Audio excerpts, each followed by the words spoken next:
Bonjour à tous, ici présents ou connectés à distance sur Teams. Je crois que vous êtes particulièrement nombreux ce matin. Je vous souhaite la bienvenue au Hub des Territoires, l'espace d'échange, de développement et de collaboration de la Banque des Territoires. Je suis Anne-Sophie Incelin, responsable du Hub, et je suis ravie de vous accueillir ce matin pour cet événement dédié aux petites villes de demain sur le thème de la redynamisation commerciale. L'objectif de cette rencontre est de vous proposer, à partir du croisement des expériences et des observations de terrain, 10 solutions et démarches susceptibles de vous inspirer et de conforter vos efforts en faveur de l'activité commerciale de centre-bourg. Favoriser le retour d'expérience, donner des clés pour trouver des solutions aux défis des territoires, c'est bien la vocation du Hub des Territoires. Je me permets de revenir rapidement sur ce dispositif en complément de la vidéo pour vous dire que depuis 2 ans, il a permis de réunir en présentiel et en distanciel plus de 8000 participants et quelques 800 intervenants qui ont pu débattre et proposer des solutions aux transformations à l'œuvre dans les territoires. Nous avons déjà organisé plusieurs événements pour les collectivités engagées dans le programme Petites Villes de demain et plus particulièrement des pitchs de start-up sur la santé et le vieillissement en mars et sur la mobilité en février dernier. Vous pouvez retrouver le replay de ces événements, comme ceux de tous les événements publics organisés ici, sur les pages du Hub des Territoires, sur le site de la Banque des Territoires. Pour ceux qui ne l'auraient pas fait, je vous invite à vous abonner à notre newsletter pour ne rien manquer de notre programmation. À noter un événement programmé le 29 juin à 18h pour fêter les 2 ans du Hub des Territoires. Je donne la parole à Franck Chéniaud, responsable du programme PVD à la Banque des Territoires, pour vous présenter dans le détail les objectifs et le déroulé de cette rencontre. Bon travail. Merci beaucoup Anne-Sophie. Bien, écoutez, moi également, je suis très heureux de vous accueillir en présentiel et à distance, comme on dit maintenant pour ce Hub des Territoires. Une séquence particulière aujourd'hui, puisqu'on s'inscrit également, on est dans le Hub des Territoires, mais on est aussi dans notre contribution à l'animation du club des PVD, en partenariat avec l'ANCT. Et je tiens à saluer la représentante d'ailleurs du programme Petite Ville de demain à l'ANCT, que j'invite à me rejoindre pour peut-être tout de suite juste nous dire un petit mot d'accueil sur effectivement comment on s'inscrit, on travaille en partenariat avec l'ANCT. Merci Franck. Bonjour à toutes et tous. Effectivement, ravi que à la fois le nombre d'accompagnements à destination des petites villes de demain est conséquent et encore plus que des enseignements aient pu être retirés et partagés aujourd'hui auprès des collectivités bénéficiaires. Et j'ai pu d'ores et déjà parcourir la publication et voir qu'elle est richement illustrée. Merci encore pour cette belle publication. Merci à toi. Donc, effectivement, nous avons souhaité partager un retour d'expérience aujourd'hui à partir des à peu près un peu autour de 350 missions, alors missions qu'on avait appelées shopping, qui ont été réalisées courant 2021 et surtout en 2022, qui avaient pour but d'apprécier les impacts en fait de la crise Covid sur l'appareil commercial des petites villes. Donc, ces missions ont été financées par la Banque des Territoires, mais aussi dans le cadre inscrites dans le cadre du plan de relance. Donc elles ont été menées en partie pendant la crise sanitaire et surtout en sortie de cette crise.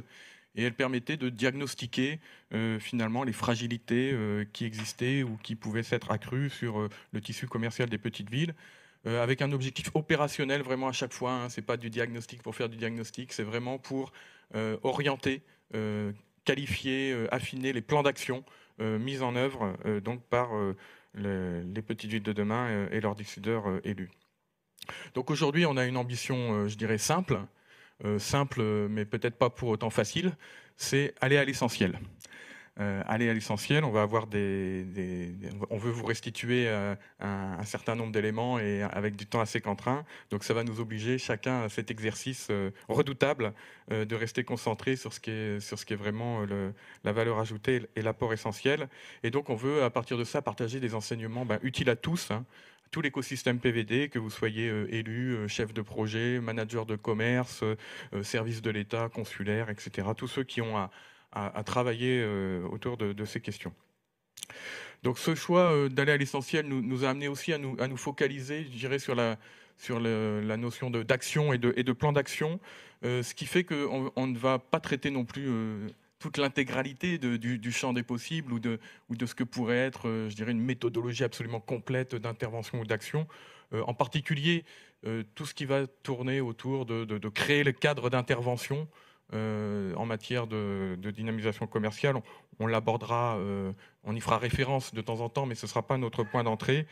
Donc, en fait, tout ce qui va concerner l'expression d'une volonté politique, la mise en place d'une gouvernance, le travail réglementaire, l'organisation des moyens, y compris humains, etc.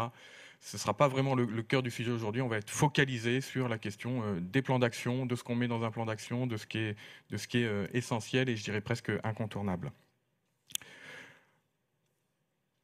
D'ailleurs, je signale également qu'en parallèle de cette rencontre, nous publions aujourd'hui même, et vous le trouverez sur notre site internet, un guide pratique, 10 essentiels de la redynamisation commerciale dans les petites villes de demain, qui en fait est l'exact parallèle du déroulé. Le plan de ce guide est exactement le parallèle du déroulé de cette séquence sur le hub.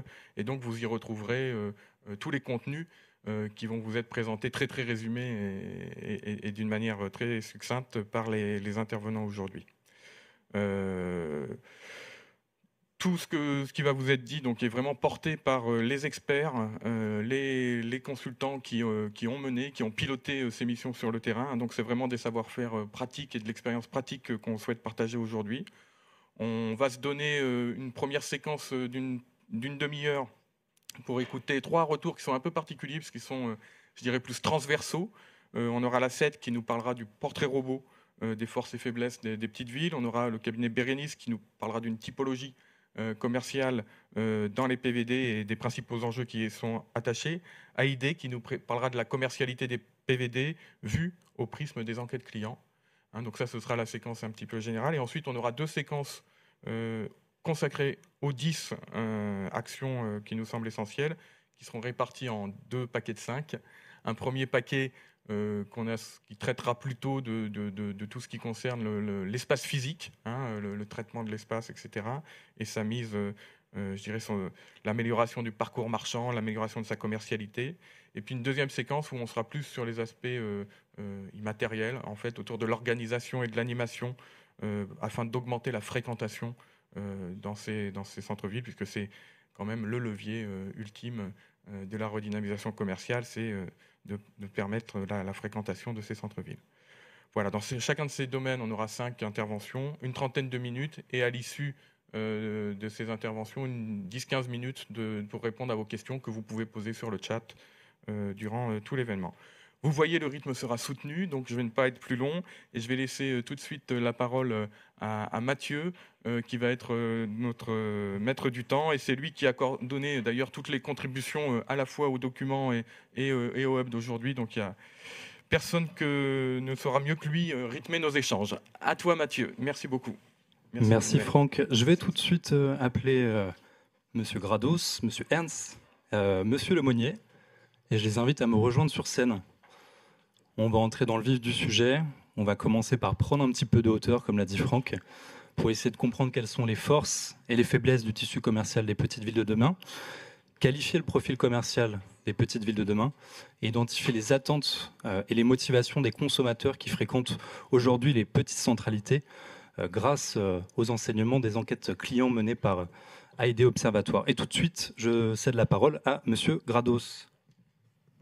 Bonjour. Donc il me revient en tant que représentant de la CED qui a réalisé une centaine de missions PVD ou des missions qu'on appelle AMP dans notre jargon. Il me revient de planter le décor sur les PVD, dont vous savez qu'elles sont très variées, qu'elles représentent des villes, des centralités avec des populations sensiblement différentes, mais il n'empêche qu'on peut en tirer quelques enseignements de manière à introduire toute la matinée d'échange. On va aller droit au but, comme l'a demandé Franck Chéniaud. Ce qu'on retient de toutes les villes qu'on a pu expertiser, elles ont des populations qui sont en augmentation légère durant la dernière période intercensitaire. Je dis dernière période intercensitaire, ça veut dire que ça ne prend pas en compte les effets éventuels de l'implantation de populations urbaines suite au Covid dans ces territoires. Les populations disposent d'un revenu moyen qui est inférieur, et c'est bon à savoir quand même, c'est important, d'environ 10% par rapport aux moyennes nationales. On y trouve une part importante de logements vacants, autre donnée, qui est donc supérieure à l'échelle au niveau national. Ces communes, encore une fois, ce sont des moyennes de moyenne, hein, vous l'aurez bien compris. Ces communes sont implantées en général à environ 30 à 40 minutes d'une ville, d'une grosse ville, d'une métropole ou d'une très grosse ville française. Évidemment, ça a des effets en termes d'attractivité et de concurrence. Une autre moyenne, selon les bilans qu'on a tirés, on comptabilise en moyenne, c'est un indicateur qui vaut ce qu'il vaut, 16 locaux commerciaux pour 1000 habitants. C'est une référence qui est toujours bonne à avoir en tête, surtout quand les élus locaux nous posent la question, est-ce que j'ai beaucoup de commerce ou pas dans ma ville? Le taux de vacances, il est sensiblement, de vacances commerciales, il est sensiblement plus important qu'au niveau national.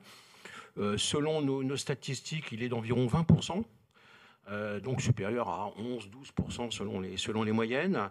Et enfin, autre donnée qui est tout à fait intéressante pour l'attractivité du commerce, on a de l'emploi qui est plus important, de l'offre d'emploi, des emplois occupés plus important que le nombre d'actifs qui résident effectivement dans la commune. Ça veut dire que ces centralités, d'une manière générale, attirent beaucoup plus qu'elles n'exportent de salariés dans d'autres territoires chaque jour. Donc c'est important, bien sûr, en termes de fonctionnement du commerce. Et on est loin de l'image de cité-dortoir de ces petites villes. L'analyse du tissu commercial. Sans grande surprise, les centralités, les centres-villes commerçants sont fortement marqués par une offre de services très abondante. Alors, services au sens large, hein, depuis l'agent immobilier jusqu'aux compagnies d'assurance, voire toute forme de service qu'on connaît. L'hygiène, santé, beauté est très importante aussi. Le café, hôtel, restaurant et l'alimentaire n'y est représenté qu'à 11%. Contrairement aux grosses villes, on a finalement très peu de petits commerces indépendants. On s'en doute, l'offre alimentaire, elle est principalement représentée dans ces territoires par le supermarché ou les 2 supermarchés qui sont en limite extérieure du centre-ville. Avec aussi une sous-représentation, là aussi c'est sans grande surprise, de l'équipement de la personne, de l'équipement de la maison et de culture loisirs. C'est toujours le problème car on a tous été confrontés au fait que les élus aimeraient bien qu'on les aide qu'on leur trouve des idées pour renforcer l'offre en équipement de la personne. Les principaux éléments de force et de faiblesse. Je dirais une PVD qui fonctionne bien, selon nous, quelques prérequis. Une dynamique collective qui est portée par les commerçants et un projet qui est vraiment porté par le maire. On est dans des petits territoires et c'est vraiment le maire qui est en première ligne, y compris pour porter les sujets de commerce et de valorisation des centralités et qui porte les projets. La relative proximité d'une métropole régionale, c'est le paradoxe. Il ne faut pas être trop près, bien sûr. Il ne faut pas être sous la coupe d'un grand centre commercial régional qui serait à 5 minutes, mais il ne faut pas être trop loin non plus. Je ne citerai pas des territoires qui sont très éloignés, qui sont un peu perdus, et la dynamique commerciale est moins importante. On a pu travailler dans l'Ille-et-Vilaine sur des communes qui sont situées à environ 30 minutes de Rennes. Et c'est une situation, je dirais, idéale, qui ne sont pas des cités-dortoirs, mais qui bénéficient évidemment du dynamisme, y compris démographique, de l'expansion démographique de la métropole. Ah oui, je vois que je vais bientôt dépasser mon temps. Évidemment, les PVD qui en sortent le mieux sont celles qui ont une dynamique touristique avérée.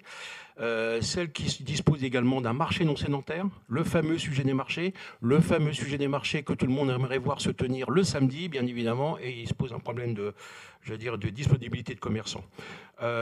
Des handicaps, je vais aller encore plus vite droit au but. Les grands handicaps qu'on a pu rencontrer, c'est une pression concurrentielle qui est trop importante des zones d'activité en périphérie et des grandes villes.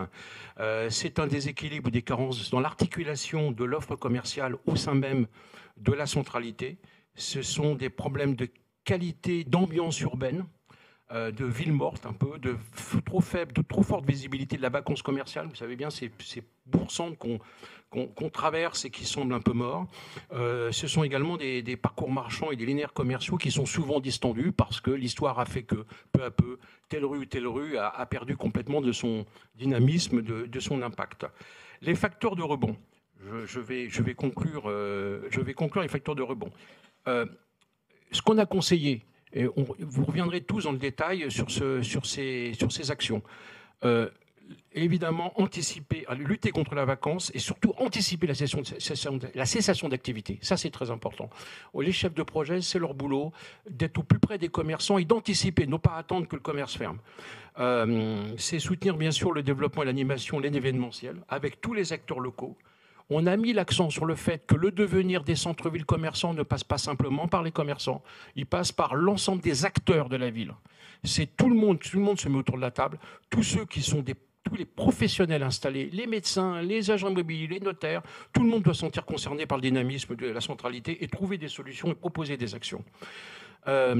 C'est comment dire, la définition de parcours marchands qui devraient être plus lisibles, l'aménagement et la valorisation de l'espace public, on y reviendra, la réalisation d'opérations d'aménagement emblématiques, on l'a vu classiquement, les PVD qui se dotent d'une nouvelle petite halle, d'un équipement de ce type-là, tout à coup connaissent un nouveau dynamisme, une nouvelle attractivité.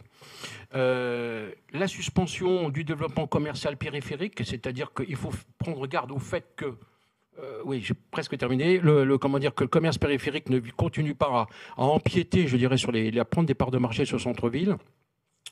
Le développement d'une offre en restauration attractive, ça c'est un point très important, on a même nous mesuré en allant sur place. Les PVD, beaucoup de PVD manquent de restauration un peu sympa, si vous me permettez l'expression. Et là c'est un vrai sujet et on voit certains élus qui se battent pour faire venir un resto correct dans le centre-ville. Autre facteur de rebond, c'est l'anticipation des risques de départ, j'ai presque terminé, des risques de départ des professions médicales et paramédicales. On a dit aux élus, pendant que vous pleurez sur le sort du boucher ou du boulanger, veillez à ne pas à éviter que les professions médicales et paramédicales s'implantent en périphérie de votre ville. C'est de la population captive. Il faut vraiment faire le maximum pour les retenir, leur offrir de l'immobilier et ainsi de suite pour qu'ils restent en centre-ville. Voilà, j'ai terminé. Je conclurai en disant que on a ouvert les yeux sur le fait que le devenir de la centralité, et même des centres-villes commerçants, passe finalement par le devenir de la polarité dans son ensemble. Les PVD qui s'en sortent le mieux, eh bien oui, c'est celles qui aussi ont un supermarché en entrée de ville qui leur permet de retenir leur population, d'offrir vraiment une qualité de vie, d'attirer les populations. Donc il faut évidemment cesser cette dualité, je dirais, entre le centre-ville et le supermarché. Il faut veiller aux équilibres, mais il faut vraiment faire corps avec l'offre commerciale périphérique. Excusez-moi, j'ai été plus long que prévu. Merci. Merci Monsieur Grados pour cette synthèse riche. Je donne tout de suite la parole à Madame Chazette qui va revenir sur les profils types commerciaux des petites villes de demain. Oui, bonjour à tous. Donc nous, côté Bérénice, on a travaillé sur environ une cinquantaine de communes ou de bourgs. Et suite à ces missions, on a vu 4 grands profils finalement de territoires qui se dessinaient. Donc des territoires les plus dynamiques aux territoires qui connaissent davantage de difficultés. Alors je passe avec ça, c'est ça ? Ok, super. Donc les communes qu'on a appelées qui profitent de dynamique commerciale soutenue, notamment par un positionnement qui est référent au sein de leur environnement marchand. Donc ce qui concerne à peu près 30% des études, nous que Bérénice on a réalisées, et quelques conditions du coup qui garantissent une certaine stabilité sur le centre-ville. On a déjà une localisation stratégique, donc souvent une position de ville-centre ou en tout cas de centralité référente au sein de son environnement, ce qui permet notamment l'apport de populations complémentaires, de flux complémentaires, donc actifs, touristiques, etc. Un certain équilibre respecté entre périphérie et centralité, en tout cas un impact de la périphérie qui est quand même assez limité sur la centralité, une démarche proactive dans la recherche de porteurs de projets, une maîtrise des évolutions du centre-ville par une stratégie réglementaire, en tout cas par les outils réglementaires, un taux de vacances inférieur à 10%, et ça concerne quand même peu de communes, une œuvre diversifiée et différenciante qui est souvent articulée autour d'un circuit compact, d'aménité urbaine, etc., et des dynamiques de de projet soutenue, comme on l'évoquait tout à l'heure, une vraie politique volontariste de la commune et plus globalement des dynamiques économiques, démographiques, etc., qui caractérisent le territoire. Ensuite, ce qu'on a appelé des pôles relais qui sont captifs d'un bassin de clientèle assez large, notamment par une offre commerciale qui est diversifiée, ce qui concerne à peu près 12% des communes étudiées côté Bérénice. Donc on a des communes qui répondent globalement aux besoins de leur zone de chalandise et les difficultés rencontrées sont principalement liées à des logiques de basculement en faveur de polarités commerciales plus importantes, plus qualitatives ou mieux accessibles. Mais on est vraiment sur des logiques de basculement pour des achats spécifiques, shopping, destination, etc. Et on a des centres-villes qui ont quand même réussi à fidéliser leur clientèle sur leur centre-ville. Ensuite, des pôles secondaires, donc confrontés à l'attractivité, au rayonnement d'une polarité de destination, ce qui concerne à peu près 40% des territoires. Donc là, les communes font face à des pôles marchands qui sont structurants, qui conduit inévitablement à une évasion commerciale difficilement maîtrisable.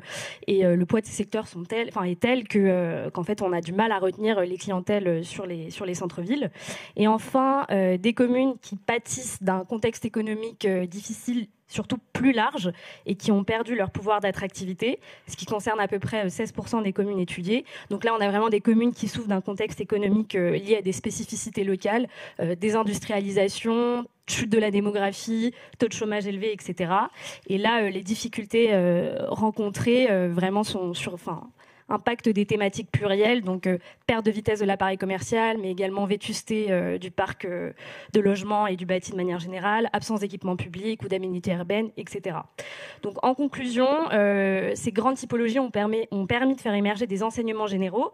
Donc les communes qui profitent d'une bonne attractivité possèdent une zone de chalandise large, une offre commerciale diversifiée, des aménagements urbains qui créent vraiment des conditions de consommation dans le centre-ville et un apport de population extérieure. On a seulement 36% des communes étudiées qui ont un taux de vacances inférieur à 10%. Le poids de la périphérie est vraiment un élément impactant quand même de la santé des centres-villes. Il faut qu'il y ait vraiment un équilibre qui soit respecté. Et enfin, la présence de commerces différenciants. Donc quand on dit commerce différenciant, c'est vraiment cavistes, fromageries, poissonneries, etc., qui sont des activités quand même assez complexes implantées dans ces centres-villes, sont vraiment des témoins directs de l'attractivité de ces centres-villes. Et alors, suite à cette classification finalement de communes, on a fait émerger des thématiques qui sont assez prégnantes et assez récurrentes dans les missions qu'on a menées. Alors, c'est des thématiques qu'on aura l'occasion d'aborder dans la suite de cette présentation, mais néanmoins quelques points assez importants. La diversité et le renouvellement de l'offre. Alors, c'est ce qu'on disait aussi également tout à l'heure.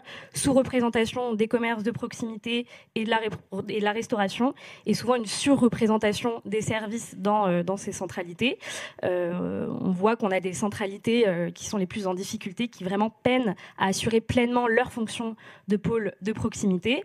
La maîtrise des outils de planification et la stratégie foncière et immobilière qui est fréquemment absente, en tout cas mal définie, et qui ne permet pas, ou en tout cas de mal maîtriser les évolutions du centre-ville et de l'appareil commercial de manière générale. On voit qu'il y a certains territoires qui ont quand même des difficultés à cibler les outils les mieux adaptés, les plus adaptés, et à mettre en œuvre vraiment ces instruments de planification et d'urbanisme. L'aménagement des places, qui est une thématique qui est fréquemment revenue dans nos études. On a souvent l'absence d'un lieu de vie fédérateur, vraiment sur la commune. On a souvent des places qui ne répondent pas forcément à leur lieu de vie, trop grandes, trop étroites, trop minérales, souvent des parkings, etc. Et au-delà de la fonction de rencontre, ces places permettent vraiment de créer des séquences urbaines, d'articuler et de rythmer le circuit marchand, donc une thématique assez importante. La circulation et le stationnement, avec souvent l'absence d'une politique claire en matière de mobilité et de stationnement qui engendre de fait des problématiques. La signalétique, parfois déficiente et lacunaire, alors que pourtant elle constitue vraiment une véritable invitation vers le centre-ville. Et enfin, la communication, où on a bien souvent l'absence d'une stratégie numérique, en tout cas de démarche de marketing territorial définie. Et il me reste 3 secondes. Merci. Bravo, Madame Chazette. Vous avez tenu les 6 minutes. Et merci pour la grande clarté de votre exposé. Je vais tout de suite céder la parole à Arnaud Ernst de l'agence AID Observatoire, qui va revenir sur les attentes et les motivations de la clientèle qui fréquente les centralités à partir des enquêtes clients menées. Merci beaucoup. Grâce à Jean-Jacques, on a gagné 1 minute chacun, j'ai l'impression. Donc, Jean-Jacques, c'est un commerçant. Hein. Quand on lui a dit 5 minutes, c'était hors taxe. Donc, on a tous désormais 6 minutes. Alors, justement, on va parler du commerce et tout particulièrement des clients. C'est évidemment inopportun d'échanger sur la question du commerce. Les commerçants n'ont pas envie d'être perfusés. Ils ont envie de faire leur boulot et d'offrir la bonne offre de produits et de services à un bassin de clientèle, à une zone de chalandise, à un marché. Et cette notion-là, elle est malgré tout importante, notamment vis-à-vis des élus des petites villes de demain. Le commerce, ça ne se décrète pas, ça peut s'organiser, ça peut se soutenir, ça peut effectivement se stimuler, s'encadrer. On va choisir finalement le verbe du niveau d'intervention que l'on souhaitera, mais c'est avant tout un acte malgré tout assez libéral, assez privé d'une relation entre un commerçant et un marché. Eh bien, c'est cette notion du marché qu'on va essayer d'aborder ensemble avec notamment les quelques enseignements des 60 000 enquêtes que nous avons réalisées sur cette période de mai 2021 à avril 2022 dans 107 sites engagés dans le programme Petites Villes de demain. Donc 60 000 enquêtes avec à chaque fois 20, 25, 30 questions posées sur les réseaux sociaux à tous les habitants, les actifs et les visiteurs de ces zones de chalandise, de ces zones d'influence, de ces villes-centres, qui nous ont permis d'aller avec vous aujourd'hui chercher 7 principaux enseignements. 7 en 4 minutes, vous avez compris l'enjeu. Le premier enseignement qui est important, Jean-Jacques en a déjà un petit peu parlé, ces villes rayonnent sur des bassins et sur des bassins de vie qui les mettent évidemment en responsabilité, sur des bassins qui généralement sont 3 à 4 fois plus gros, plus grands que la population de la ville-centre. Donc vous le voyez, les moins de 3000 que nous avons eu l'occasion évidemment d'aborder, d'expertiser, rayonnent en moyenne sur un bassin de 12 à 13 000 habitants. Vous rajoutez à ça des actifs, malgré tout, on en a parlé aussi. Vous rajoutez à ça des flux, nécessairement. Ça nous donne la notion de zone de chalandise, hein, de bassin sur lequel, effectivement, le commerce peut évidemment capitaliser. Le deuxième enseignement, qui est important, même si nous l'avons déjà abordé, c'est que la sociologie ou la sociodémographie de ces territoires n'est pas ultra favorable à une consommation débridée. Vous l'avez tous en tête, effectivement, une population qui vieillit, des revenus inférieurs, on en a déjà parlé, et donc il faut le prendre en compte avec un enjeu évidemment d'adaptation de l'offre de commerce et de services à cette sociodémographie un peu singulière de ces territoires. Le troisième enseignement que nous voulions partager avec vous, c'est cette notion d'image. On va l'aborder tout au long de la journée, puisque évidemment l'ambition est de donner envie aux habitants et aux actifs de ce bassin de vie de venir fréquenter le centre-ville ou le centre-bourg de la ville-centre. Pour le moment, l'image que peuvent avoir effectivement les ménages, les actifs ou les visiteurs qui nous ont répondu est assez mitigée. Et elle se dégrade, hein, plus la taille de la ville, petite ville de demain, augmente. Donc on a des petites villes qui ont un capital un peu plus fort qu'effectivement des grosses. Et dans les points positifs que nous citent les utilisateurs réguliers de ces centres-villes, et je dis bien utilisateurs, et on va en parler tout à l'heure, ce sont évidemment les notions d'accessibilité, des villes qui sont assez faciles hein, finalement en termes d'accessibilité.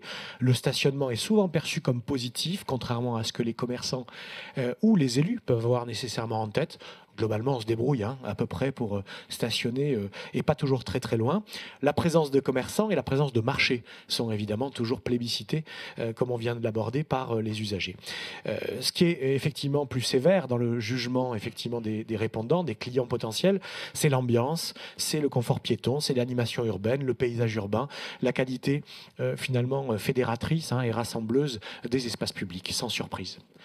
Le quatrième enseignement, c'est une notion de part de marché. Ces centres-bourgs ou ces centres-villes, ils ont perdu des parts de marché de manière importante, et même sur l'alimentaire du quotidien, sur les produits du quotidien, le boucher, le boulanger.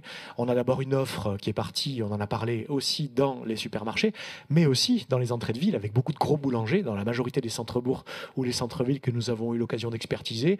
À l'entrée, voire aux 2 entrées, on a maintenant un primeur, un boulanger, et donc des fonctions de centralité qui se sont évadées effectivement dans l'entrée de ville, et donc des parts de marché qui sont autour de 15% de parts de marché seulement sur les produits du quotidien, ce qui est effectivement assez peu.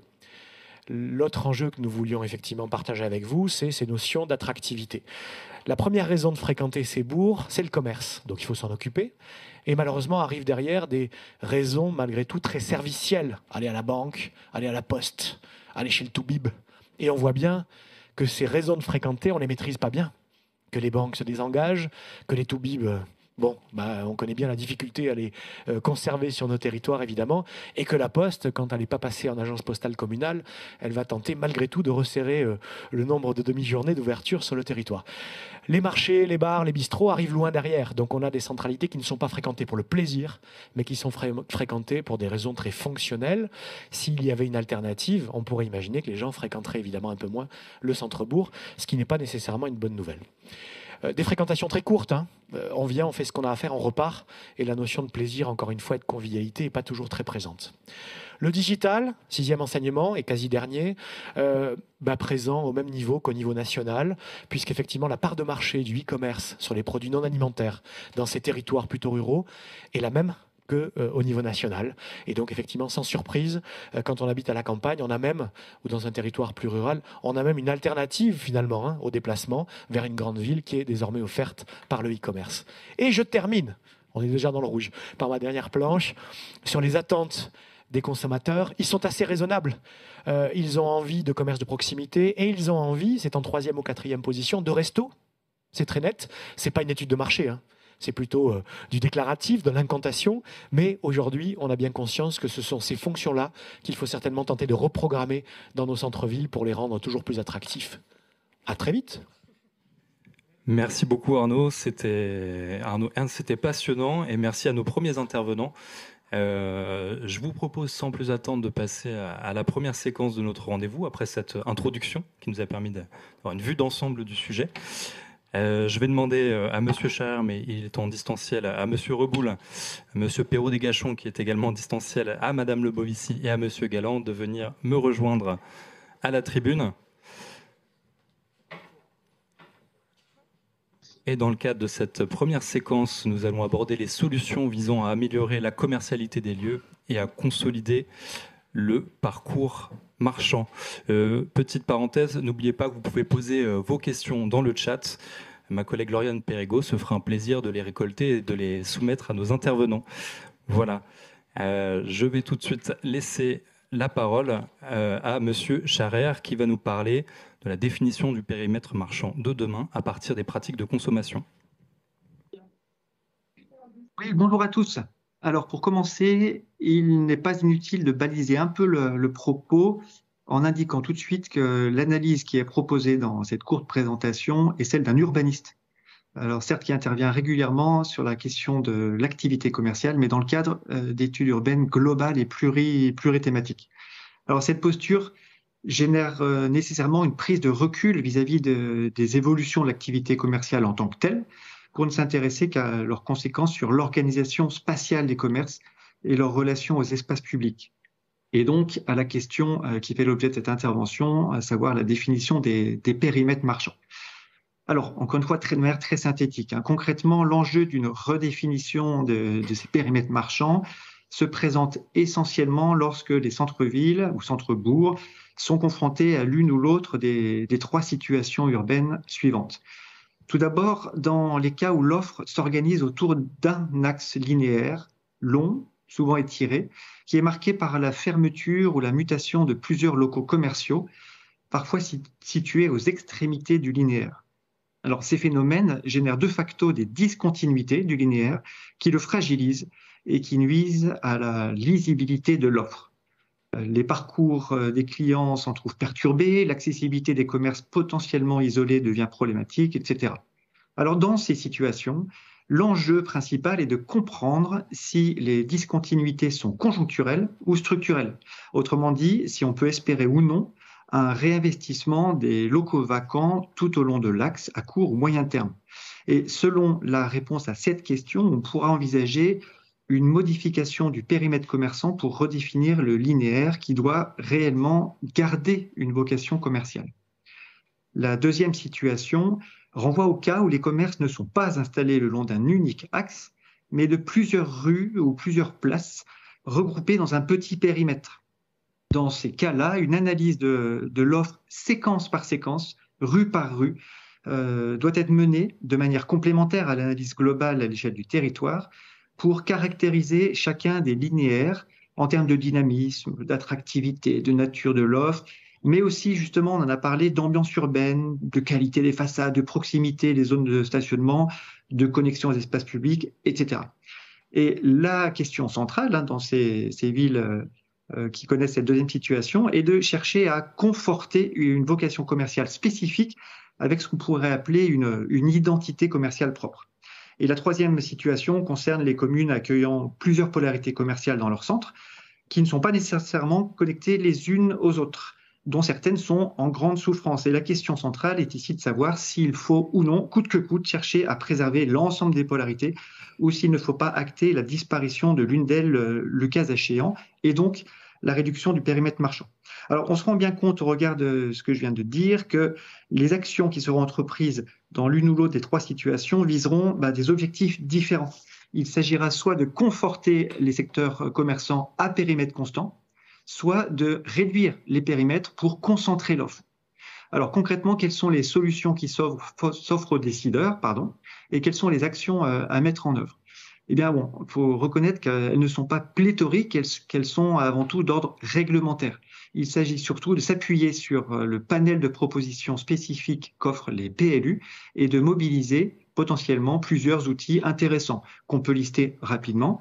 Il s'agit des règlements de zone qui permettent d'interdire le commerce en dehors de secteurs délimités et donc de conforter le centre-ville face à des secteurs périphériques, par exemple.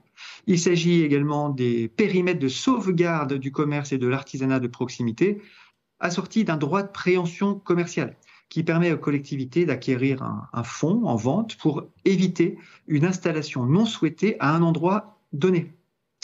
Et encore, autre outil, les servitudes d'alignement commercial qui permettent de réserver les meilleurs emplacements au commerce de proximité sur des linéaires ciblés, linéaires de rue ciblés, et ainsi à éviter la transformation de cellules commerciales en logements, garages, bureaux ou autres.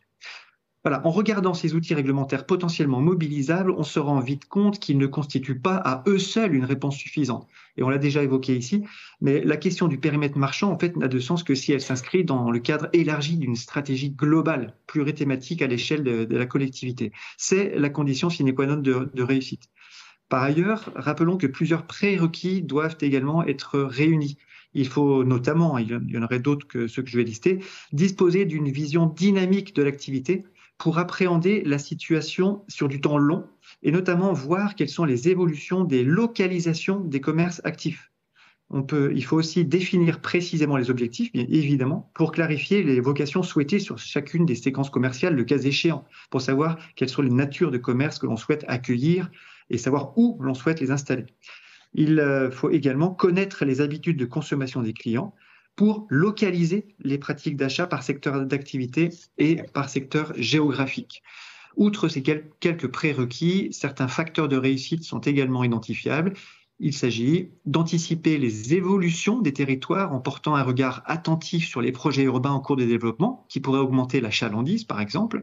Il convient également de savoir distinguer le long et le court terme, car les effets positifs des outils réglementaires ne se font sentir que sur du temps long, dans la mesure où ils ne dépendent pas que de la puissance publique, mais aussi des acteurs privés, bien sûr. Et enfin, pour clore cette synthèse rapide, il est également important, dans le cadre des préemptions de locaux et fonds commerciaux, d'identifier les porteurs de projets en amont pour ne pas se retrouver avec un local vacant trop longtemps sur les bras. Donc la recherche active d'investisseurs par des appels à projets élaborés en avance permet notamment de mieux maîtriser le planning. Voilà, merci pour votre écoute. Merci, Monsieur Charrière. Je vais tout de suite céder la parole à Monsieur Reboul, qui va nous parler de la facilitation de l'orientation, des déplacements et de l'accès au centre-ville. Merci. Bonjour à tous. Donc un petit retour d'expérience effectivement sur ce sujet, issu de la trentaine d'expériences de PVD sur lesquelles a travaillé AREP avec son partenaire tonicité, Stanislas Semondeline. Donc deux mots importants à retenir, deux enjeux, accessibilité au sens large et lisibilité des parcours au sens large. Donc on va d'abord parler des voitures, de l'accès automobile. Aujourd'hui, les territoires, notamment des PVD, fonctionnent encore beaucoup et sans doute pour quelques temps avec la voiture et l'automobile. Donc ça veut dire comment on accède au centre-ville en automobile, comment on s'y repère. comment on se gare ensuite, comment on pose sa voiture pour accéder au commerce. Donc là, c'est un sujet tout de suite extrêmement complexe et qui fait l'objet de discussions évidemment avec le monde commerçant et avec des sujets d'évolution puisque de plus en plus on essaye de faire en sorte qu'on ne gare pas sa voiture devant le commerce simplement pour libérer de l'espace public, pour créer de l'urbanisme, créer aussi plus de confort pour d'autres modes. Et donc des questions de constitution de parking un petit peu périphériques, en tout cas pas devant le commerce. Et il y a des exemples qui commencent à être mis en place dans les PVD, notamment dans des petites villes qui ont mis des parcours distants. Et ça fonctionne très bien à partir du moment où c'est bien informé, où c'est bien fait en bonne intelligence avec les commerces. Le deuxième sujet, c'est le piéton, le confort piéton, comment on crée du confort piéton dans le cœur de bourg. Le confort, c'est permettre aux piétons, ça ne veut pas dire d'ailleurs de retirer les voitures, ça veut dire à certains endroits de créer du confort et puis de créer une priorité pour le piéton. Donc les choses ne s'opposent pas forcément entre le piéton et la voiture. Le confort piéton, c'est des familles qui peuvent pousser une poussette sur des trottoirs suffisamment larges. C'est des personnes âgées, puisque la population vieillit en France, qui là aussi ne butent pas contre des trottoirs. Donc c'est des choses assez concrètes, mais sur lesquelles il y a beaucoup de travail à faire dans les PVD. Le piéton, c'est aussi les parcours marchands des petites villes. Un parcours marchand, on en a un petit peu parlé dans les interventions qui ont déjà eu lieu. C'est faire des parcours lisibles, commerçants, qui permettent d'avoir une expérience commerciale intéressante. C'est pas forcément simple à mettre en place, parce que qui dit parcours marchand dit peut-être regrouper les commerces sur certains parcours. Ça veut dire délaisser certains commerces sur certains axes. Donc c'est derrière ce mot parcours marchand, c'est pas du tout simple de le mettre en place. Ça demande beaucoup de concertation. Et puis il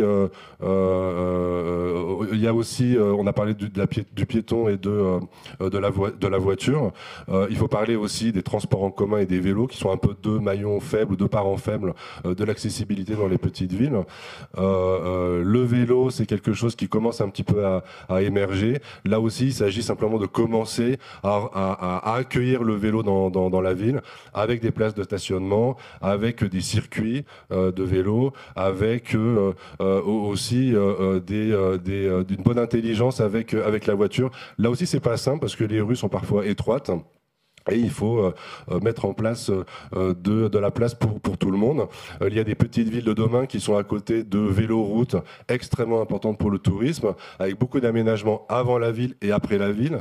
Et dans la ville, il n'y a pas grand-chose. Donc ça, c'est pas tout à fait compréhensible pour les gens qui font le vélo. Il faut absolument rendre accueillant les déplacements au vélo. Enfin, sans vouloir parler trop du vélo, mais on peut parler du vélo électrique qui change un petit peu la donne dans les villes et puis qui rend le vélo accessible à des populations qui n'envisageaient pas jusqu'à aujourd'hui.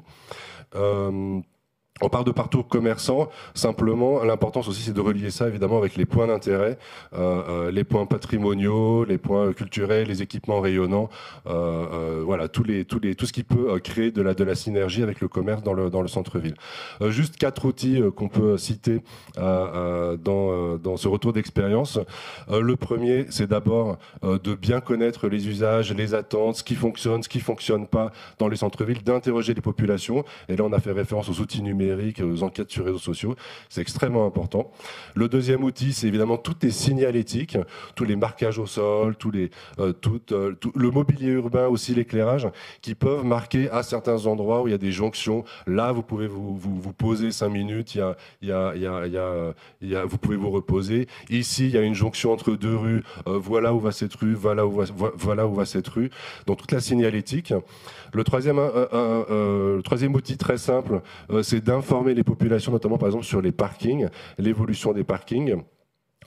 sur la facilité de se garer et d'accéder ensuite au centre-ville.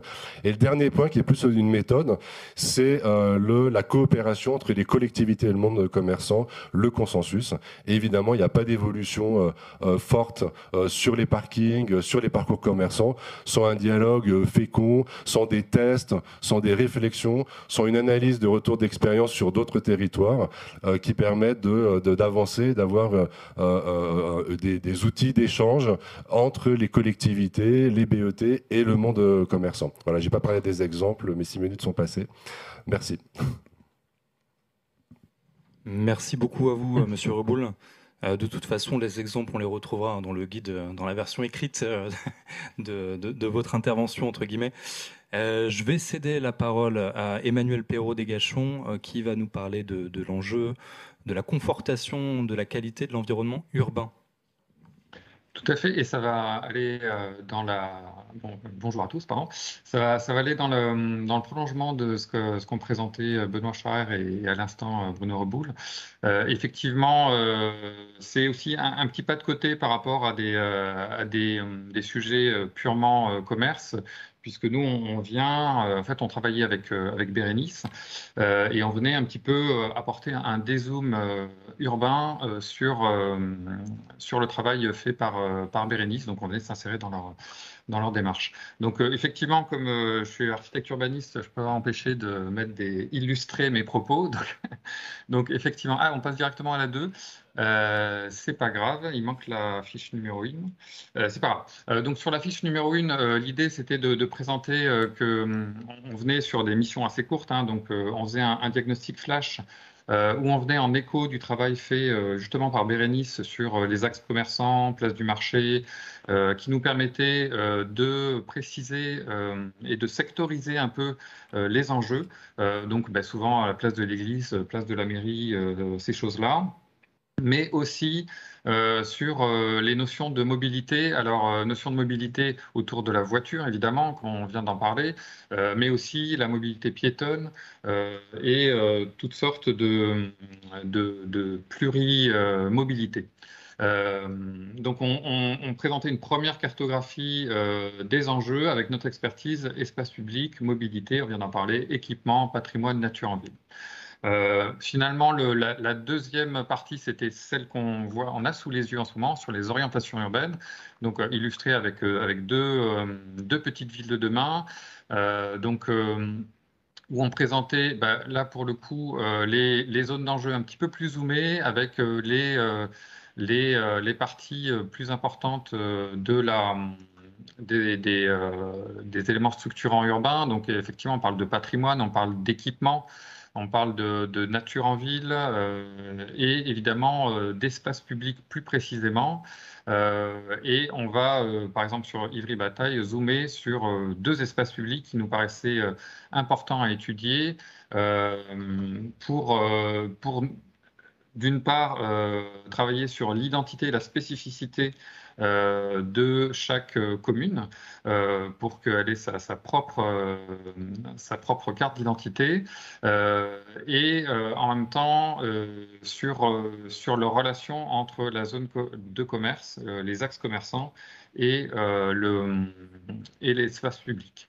L'espace public qui, comme on le disait à l'instant, est souvent, très souvent, un grand parking.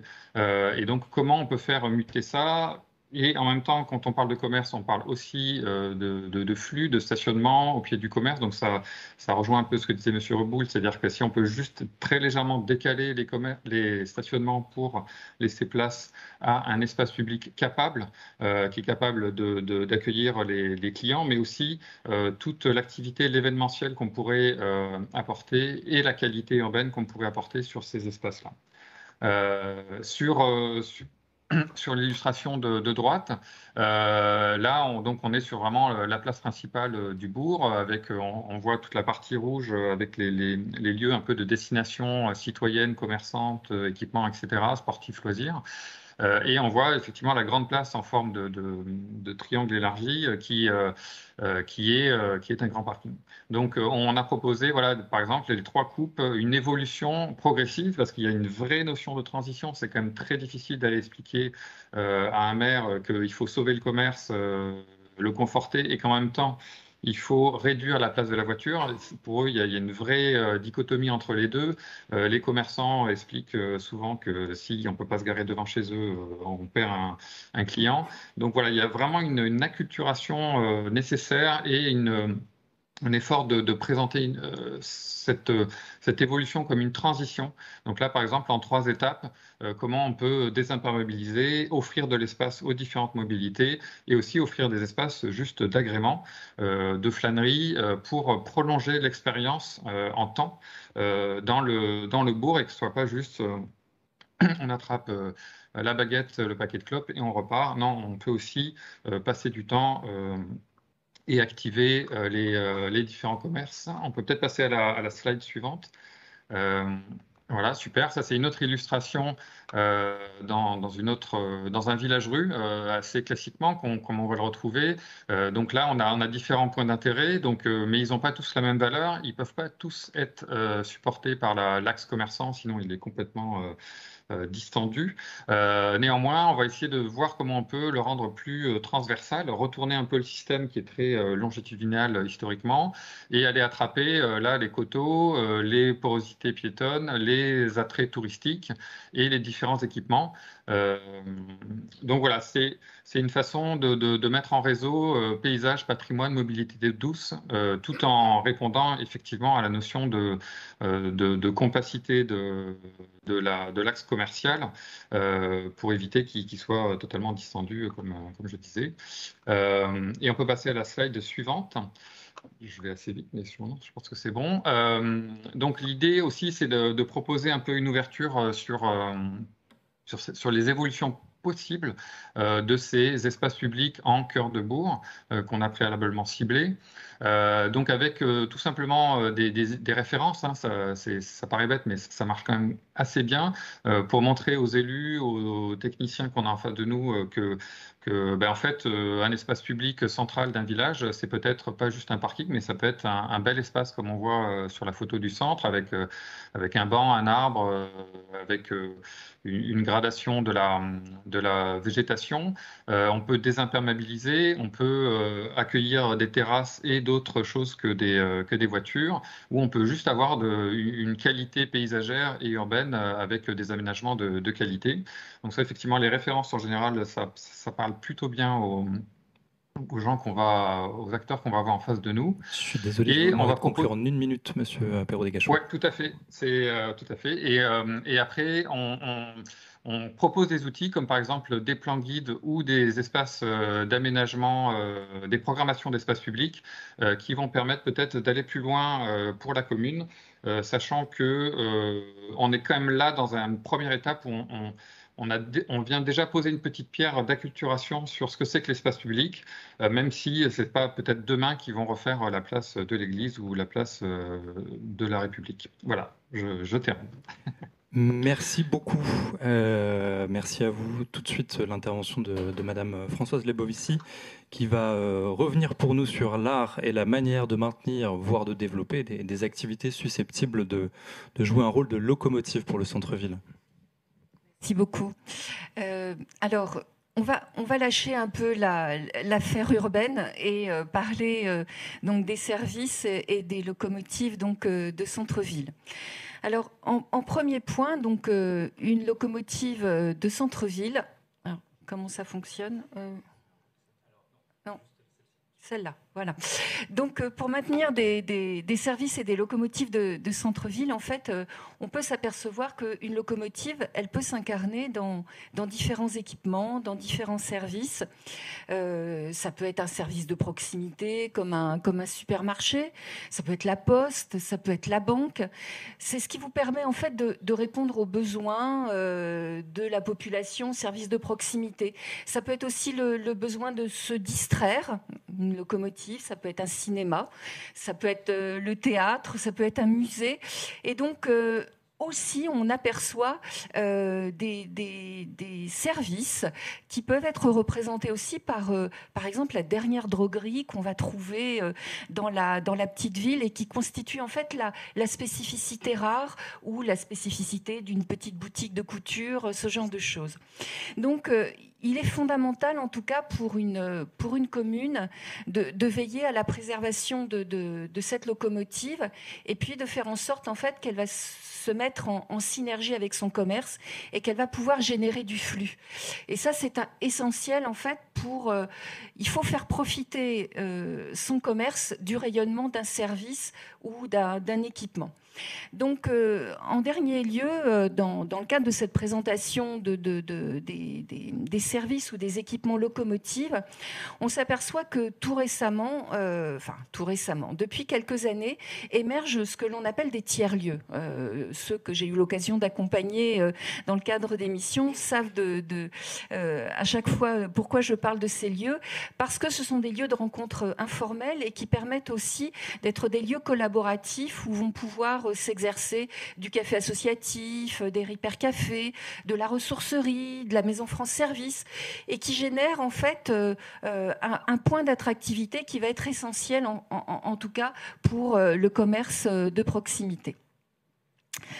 Alors, mettre en résonance sa locomotive avec le commerce et la stratégie de centre-ville, en fait, ça veut dire quoi? Ça veut dire que votre solution, elle va dépendre de l'intensité de fréquentation du service par les usagers ou les acteurs. Aujourd'hui, vous avez des services qui sont en perte de vitesse. La Poste, elle n'a plus le même rayonnement qu'elle avait autrefois. Donc, ça veut dire qu'il va falloir travailler sur la mobilisation, le rayonnement de ce service et de faire en sorte d'activer tout ce qui vous permettrait de renforcer en fait la complémentarité avec le commerce. Ça veut dire par exemple que vous allez vous appuyer sur l'union commerciale pour réfléchir à des événements. Ça veut dire aussi que vous pouvez décliner ce qu'on va dire des goodies ou des produits dérivés qui vont vous permettre de faire parler du lieu et qui vont pouvoir être incarnés ou en tout cas dont vous pouvoir s'approprier les commerçants du lieu. Et ça, c'est effectivement tout à fait intéressant et de penser, alors je reviens à ma marotte de tiers-lieu, mais de se dire qu'en fait, le tiers-lieu vous permet aussi de mettre en résonance une complémentarité, par exemple, comme des services qui n'existent pas et dont Arnaud Ernst a fait part tout à l'heure, notamment les produits locaux, les hypercafés, les boutiques tests, les showrooms. Donc tous ces éléments-là participent en tout cas à la mise en résonance du commerce et de sa stratégie de centre-ville. Dernier point, comme ça, ce sera mon dernier slide. Voilà. Donc, ce qui est important, c'est aussi d'entretenir la dynamique autour de cette locomotive. En effet, quand vous engagez une dynamique, ça vous permet d'avoir cette fameuse capacité distinctive et qui va s'entretenir par une animation. En effet, vous avez un certain nombre de leviers d'attractivité dont vous pouvez vous servir. Souvent, une ville va bénéficier d'un label comme être un village étape, une station verte et avoir peut-être aussi des savoir-faire industriels qui sont reconnus. Et donc, quand vous combinez tous ces avantages, tous ces labels, eh ben, ça vous permet aussi d'entretenir le maintien de ces services locomotives. Et un point essentiel et sur lequel en fait on aura l'occasion peut-être de revenir avec d'autres intervenants, c'est aussi l'importance de créer un récit autour de sa locomotive et de son service. Parce que créer un récit, ça vous permet d'embarquer aussi votre population, ça vous permet d'embarquer des visiteurs, des commerces, et donc voilà, ça représente un intérêt tout à fait intéressant. On a mis en illustration donc la Maison Garonne qui a été été installé à Caser, donc qui a été la reconversion en fait d'un ancien hangar à bateau et qui a construit en fait toute une histoire, tout un historique autour donc des bords de Garonne et qui constitue donc un vrai effet de levier pour le commerce de proximité et notamment pendant la saison estivale. Bravo pour avoir tenu les 6 minutes et merci beaucoup pour cet exposé passionnant et ce retour d'expérience éclairant. Je vais tout de suite céder la parole à Mathieu Galland qui va aborder avec nous les outils et les dispositifs qui sont mobilisables pour faciliter l'implantation de nouveaux commerçants. Merci, bonjour à toutes et à tous. Effectivement, comment faciliter l'implantation de nouveaux commerçants? C'est une question récurrente et régulière dans ces missions d'accompagnement auprès des petites villes de demain que Socle Urbain a pu faire auprès de à peu près 45 communes. Alors c'est une question qui se pose dans 2 grands types de contextes. On a un petit peu abordé la question de la cessation d'activité, la cessation d'activité qui peut se poser notamment dans les petits centres-villes. Où par exemple on a le boulanger, le seul boulanger du centre-ville qui va céder son activité et la question se pose comment faire pour le remplacer. Et puis après il y a autre type de contexte, c'est pour les centres-villes un peu plus constitués, comment diversifier l'offre, comment la rendre plus cohérente par rapport aux attentes des clients, des consommateurs, comment peut-être donner un coup de jeune au concept du centre-ville. Et donc il y a plusieurs types d'actions qui peuvent être engagées dans ce sens-là. D'abord, le pas de côté qui est nécessaire, c'est de se mettre à la place du commerçant, de l'artisan, qui est d'abord un porteur de projet, un entrepreneur, quelqu'un qui investit dans une affaire, qui cherche des financements aussi et qui donc a besoin d'être rassuré par une stratégie claire en termes de développement commercial. On en a un petit peu parlé, mais pour reprendre l'exemple du boulanger, être en capacité de dire non, il n'y aura pas de nouveau boulanger sur le rond-point d'entrée de ville. On l'a inscrit dans notre document d'urbanisme et c'est quelque chose qui peut être rassurant et qui peut faciliter, on va dire, l'investissement d'un porteur de projet. Et puis c'est communiquer sur toutes les actions qu'on évoque aujourd'hui, sur le stationnement, sur l'aménagement public, sur la croissance démographique qu'on attend, avoir cet argumentaire en tête qui soit clair, qui puisse être exposé à des entrepreneurs qui sont en capacité de venir dans le centre-ville. Donc c'est un peu favoriser l'investissement pour avoir une stratégie claire et une communication qui soit positive et qui soit bien régulière. Deuxième type d'action, c'est l'aide financière. On se met toujours à la place du commerçant. C'est quelque chose qui est souvent demandé directement et auquel on pense assez rapidement. Les collectivités peuvent pas faire n'importe quoi dans une économie de marché. On est les communes, les EPCI peuvent accorder des aides à l'immobilier d'entreprise, ça peut être des aides pour rénover le local, ça peut être des subventions pour les assister pour payer les premiers loyers. Ça peut être éventuellement quelque chose sur des recherches de financement annexes. C'est des dispositifs qui peuvent être bien sûr complémentaires des dispositifs régionaux de soutien à l'investissement. Et c'est des mesures qui peuvent aider les premiers mois d'installation, les premières installations et faciliter, on va dire, l'implication de nouveaux artisans, de nouveaux commerçants dans un projet. Après, je disais, il faut se mettre à la place du commerçant tout à l'heure. Autre type d'action, c'est se mettre à la place du propriétaire et même se prendre sa place, même parfois. Ça permet de maîtriser les locaux commerciaux, maîtriser les murs, ça permet de maîtriser véritablement l'offre. Peser sur les choix du concept vraiment, réaliser éventuellement certains travaux s'il y a des locaux qui sont défraîchis et où les propriétaires ne font pas le nécessaire pour qu'ils soient cohérents avec un concept un peu innovant. Et puis peut-être faire des aménagements de loyer, mettre des loyers progressifs, avoir un loyer qui soit proportionnel au chiffre d'affaires du commerçant. Voilà, on peut être un petit peu plus souple, on va dire, qu'un bailleur privé classique. Alors c'est une démarche qui n'est pas forcément à perte, puisqu'on a des loyers qui entrent et qui permettent de trouver un retour sur investissement. Mais c'est quand même quelque chose d'assez lourd pour beaucoup de petites villes de demain, et c'est vrai qu'il faut avoir la capacité d'investir. Il y a une recherche qui peut être approfondie. Je pense qu'il y a eu d'autres échanges avec les foncières de dynamisation, avec une recherche d'équilibre qui peut se faire à l'échelle de plusieurs communes. Il y a des choses qui peuvent être creusées, qui sont encore une fois pas nécessairement déficitaires et qui permettent aux collectivités de véritablement peser sur l'offre en place. Après, il y a aussi la possibilité pour les collectivités de se positionner en tant que locataires et de sous-louer ces activités. Ça permet aussi d'aider les porteurs de projets Là encore une fois, en participant aux travaux, en procédant à des aménagements sur le loyer, en mettant des paliers éventuellement pour permettre une montée en charge de l'activité. Voilà, ça permet d'avoir une certaine souplesse et ça correspond probablement à la capacité d'intervention de beaucoup de petites villes de demain. Ça permet de favoriser le développement éventuellement de locomotives, de concepts innovants aussi, je disais, qui permettent de renouveler l'offre. Et ça permet aussi d'accompagner éventuellement des porteurs de projets dans leur parcours d'entreprise, dans leur parcours immobilier.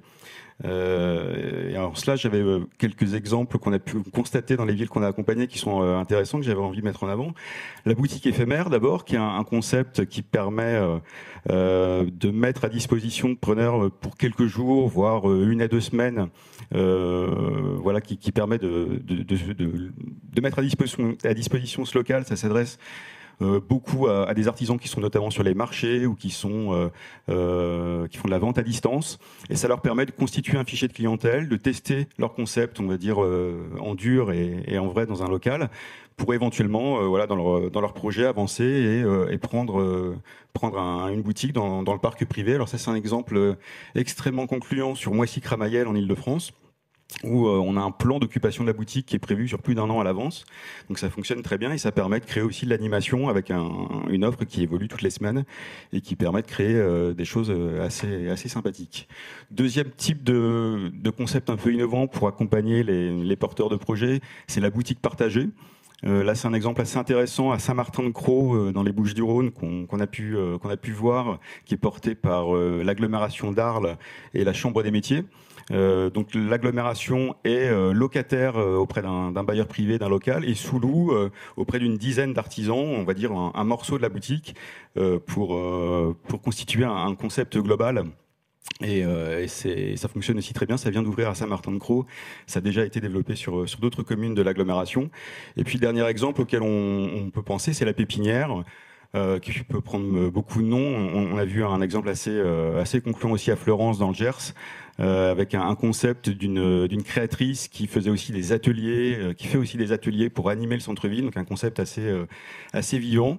Et donc là, c'est un concept qui permet de mettre à disposition pour 1 an renouvelable jusqu'à 3 ans le local et de l'accompagner, le porteur de projet, dans son projet de création d'entreprise, libre à lui après de rejoindre le parc privé dans un local classique. Qu'est-ce qu'on peut tirer de tout ça, juste pour conclure très rapidement, en 20 secondes, c'est que l'action foncière immobilière, c'est véritablement ce qui permet de maîtriser le contenu de la boutique et le contenu de l'offre. Et ça nécessite quand même d'avoir quelques prérequis, de connaître un peu les entrants du marché immobilier, de connaître les attentes des porteurs de projets. Et c'est quand même quelque chose de nécessaire. Les collectivités, bien sûr, peuvent s'appuyer sur les chambres consulaires, sur aussi les structures d'accompagnement à l'entrepreneuriat, et elles ont des relais pour prendre pied dans ces questions-là. Merci beaucoup, Monsieur Galland. Effectivement, au-delà de la question cruciale de la maîtrise immobilière, les dispositifs que vous avez présentés sont, à mon avis, un levier essentiel et relativement facile d'accès pour remettre du commerce, tester des choses dans les centres-villes. Alors après cette première séquence un peu dense, même très dense, on a pu mettre en exergue un certain nombre d'outils, de démarches qui peuvent venir aider à réenclencher la dynamique commerciale. On va prendre 5 minutes pour répondre aux éventuelles questions qui ont pu être soumises dans le chat ou qui viendraient de la salle. Je cède la parole à Lauriane qui a récolté ces questions. Bonjour à tous. Une première question qui est arrivée. Lors d'une enquête de satisfaction client, le problème d'insécurité est apparu très prégnant. Avez-vous des retours sur cette thématique très sensible ? Alors sur la question de la sécurité, quelqu'un veut s'y coller peut-être ? Je vais m'y coller. C'est une question qui est effectivement assez sensible et on voit la difficulté. On a présenté des généralités, des moyennes, comme disait Jean-Jacques tout à l'heure. Il y a des questions qui sont quand même très particulières sur des contextes locaux qui peuvent être très différents d'une ville à l'autre. Moi personnellement, c'est pas une question qui est revenue très régulièrement, mais j'imagine que sur certains centres-villes, c'est une question qui est primordiale. Et évidemment, il peut y avoir des actions qui peuvent être engagées le cas échéant, mais c'est pas une généralité personnellement auquel on a pu voir. Juste un petit complément, c'est arrivé effectivement relativement ponctuellement. les réflexions qu'on a poussées avec la collectivité quand on a rencontré ce genre de sujet, c'est de revenir sur les fondamentaux de tout ce qu'on a présenté ici, c'est-à-dire d'aménager des espaces publics, de créer du flux, de créer du passage, de faire venir des gens, de faire revenir des gens, et c'est un des éléments qui améliore la sécurité en créant du passage, en créant du flux sur des espaces devenus plus accueillants. Parce qu'il y a une dimension urbaine à la sécurité, c'est vrai que c'est utile de le rappeler. Peut-être une seconde question, Lauriane ? Oui. Alors, à propos de l'implantation de nouveaux commerçants, il faut aussi que l'offre en locaux soit au rendez-vous. Quelle connaissance du parc existant ? Comment implanter des locaux commerciaux dans des tissus constitués, à moins qu'ici la vacance des commerces soit le seul gisement envisagé ? Alors effectivement, ça nécessite, je disais, d'avoir une bonne connaissance du parc immobilier. On parlait tout à l'heure d'anticiper les cessations d'activité, c'est quelque chose de primordial, et c'est pas forcément sur des locaux vacants que la question peut se poser. Après, il y a une question qu'on va aborder tout à l'heure, c'est la question d'observatoire et de connaissance du tissu. Donc c'est quelque chose qui doit être effectivement anticipé dans ces questions-là. Comment est-ce qu'on connaît les caractéristiques de chaque local, du tissu immobilier, et comment ça peut répondre aux questions des porteurs de projets. On va le voir tout à l'heure, je crois. Merci du teasing, Monsieur Galland. Effectivement, ce sera l'objet de la seconde séquence. Des compléments peut-être à apporter ou une dernière question, Lauriane ? Oui. Alors, la gestion de ces boutiques est portée par les communes ou par un investisseur ? Je pense qu'on parlait des boutiques éphémères à ce moment-là. Merci. Alors les exemples que j'ai montrés sont pour la boutique éphémère, la gestion est portée par la manager de centre-ville qui c'est vrai, ça lui demande du temps mais qui doit trouver des occupants et un plan d'occupation de sa boutique.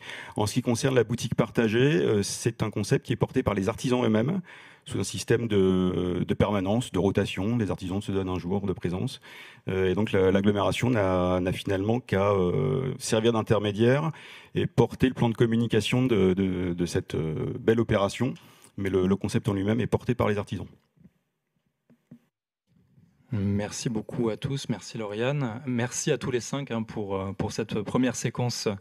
Je vais maintenant demander à Monsieur Papin, Monsieur Lemonnier, Monsieur Ernst, Monsieur Jourdan et Madame Boufftan de venir nous rejoindre sur scène. Alors, est-ce qu'on va avoir un petit souci de chaise ? J'ai l'impression que oui. Alors déjà, je vais céder ma place. Ben non, en fait, on est tout bon. Ah oui. Monsieur Jourdan, si ça vous embête pas, on renouvellera. Pardon ? Oui, il passe avant vous, oui, tout à fait. Bah, c'est bon, voilà. Merci, Monsieur Grados. On a tout ce qu'il faut. Alors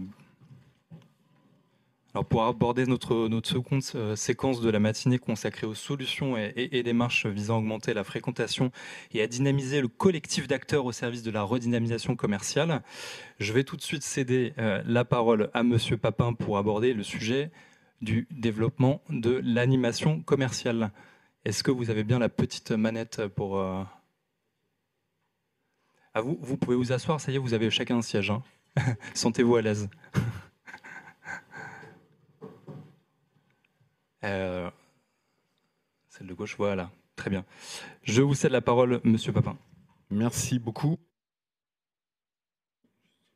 Ouais, de l'animation commerciale. Alors, en premier temps, une tentative de définition, enfin en creux, hein, en gros. L'animation commerciale, on n'en a pas besoin, a priori, quand le territoire est attractif, hein, c'est-à-dire quand il a tous ses propres atouts, qu'ils soient patrimoniaux, naturels, touristiques, religieux, culturels, économiques, etc., ce qui permettent d'amener des flux. Hein, voilà. Mais ça, c'est le monde idéal qu'on ne rencontre pas, hein, ou très rarement dans les PVD, sinon elle ne serait pas là.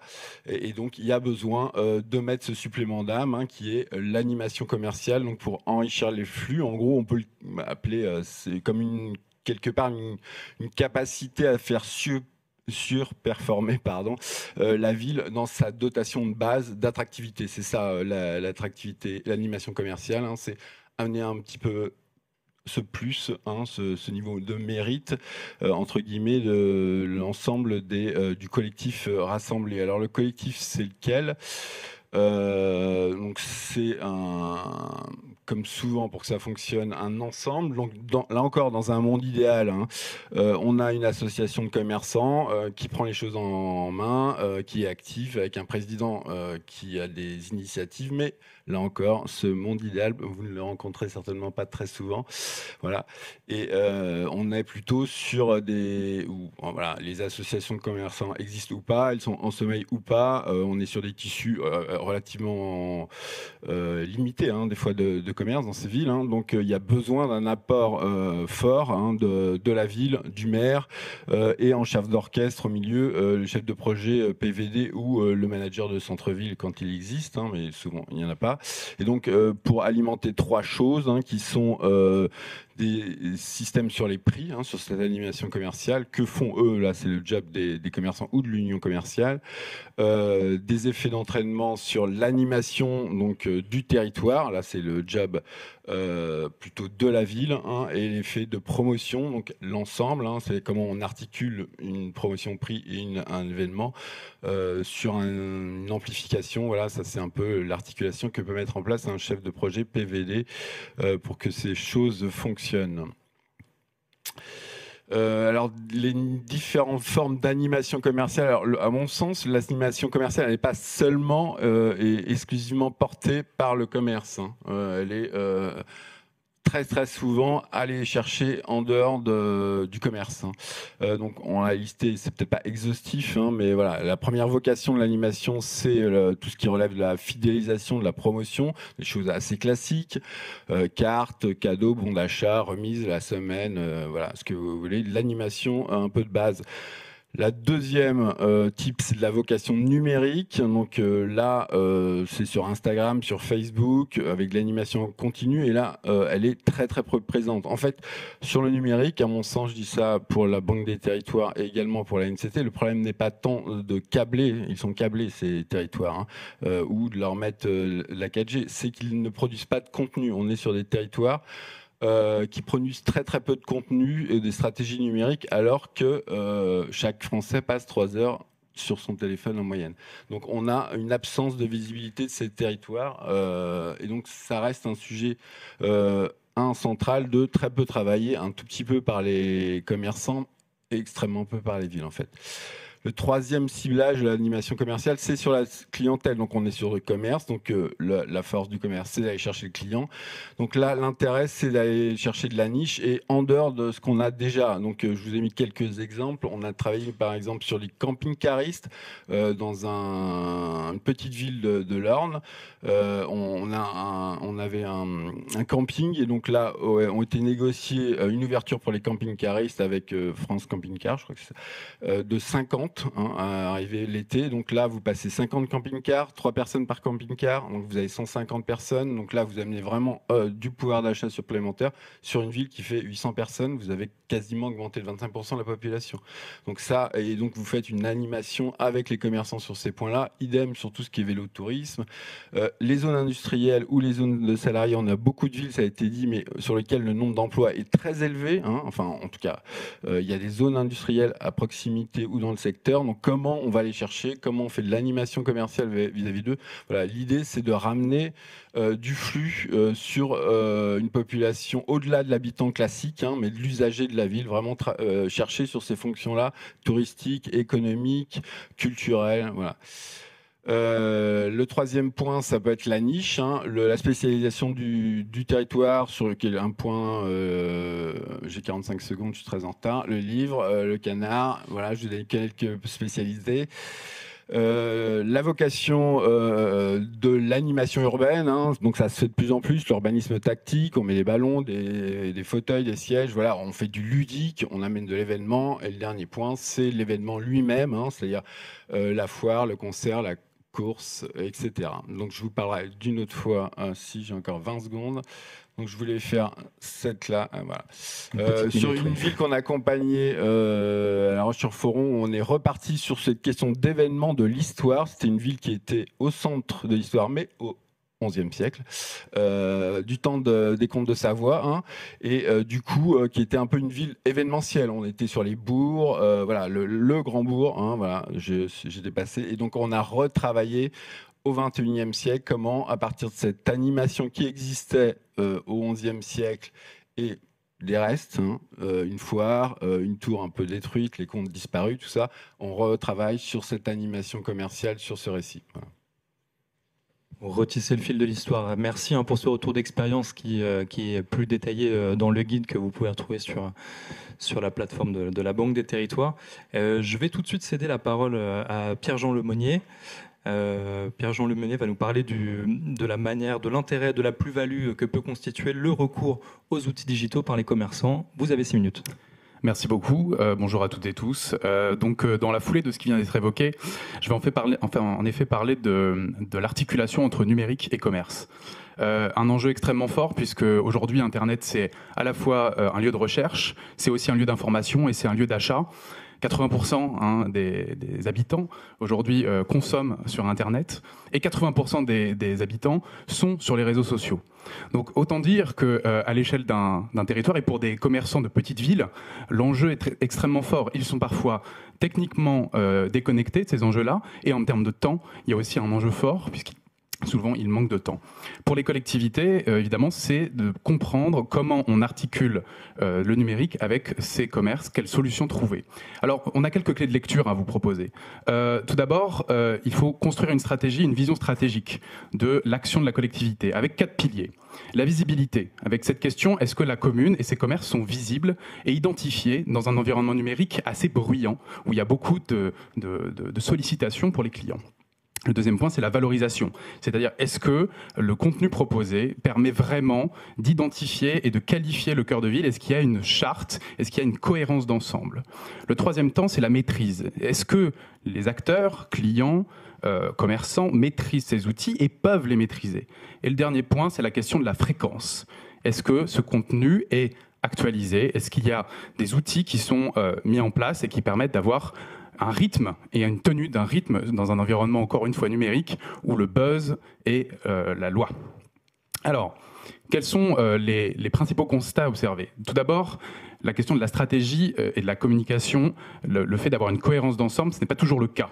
On a parfois une action dispersée, donc il y a un vrai sujet pour organiser et structurer la stratégie de communication.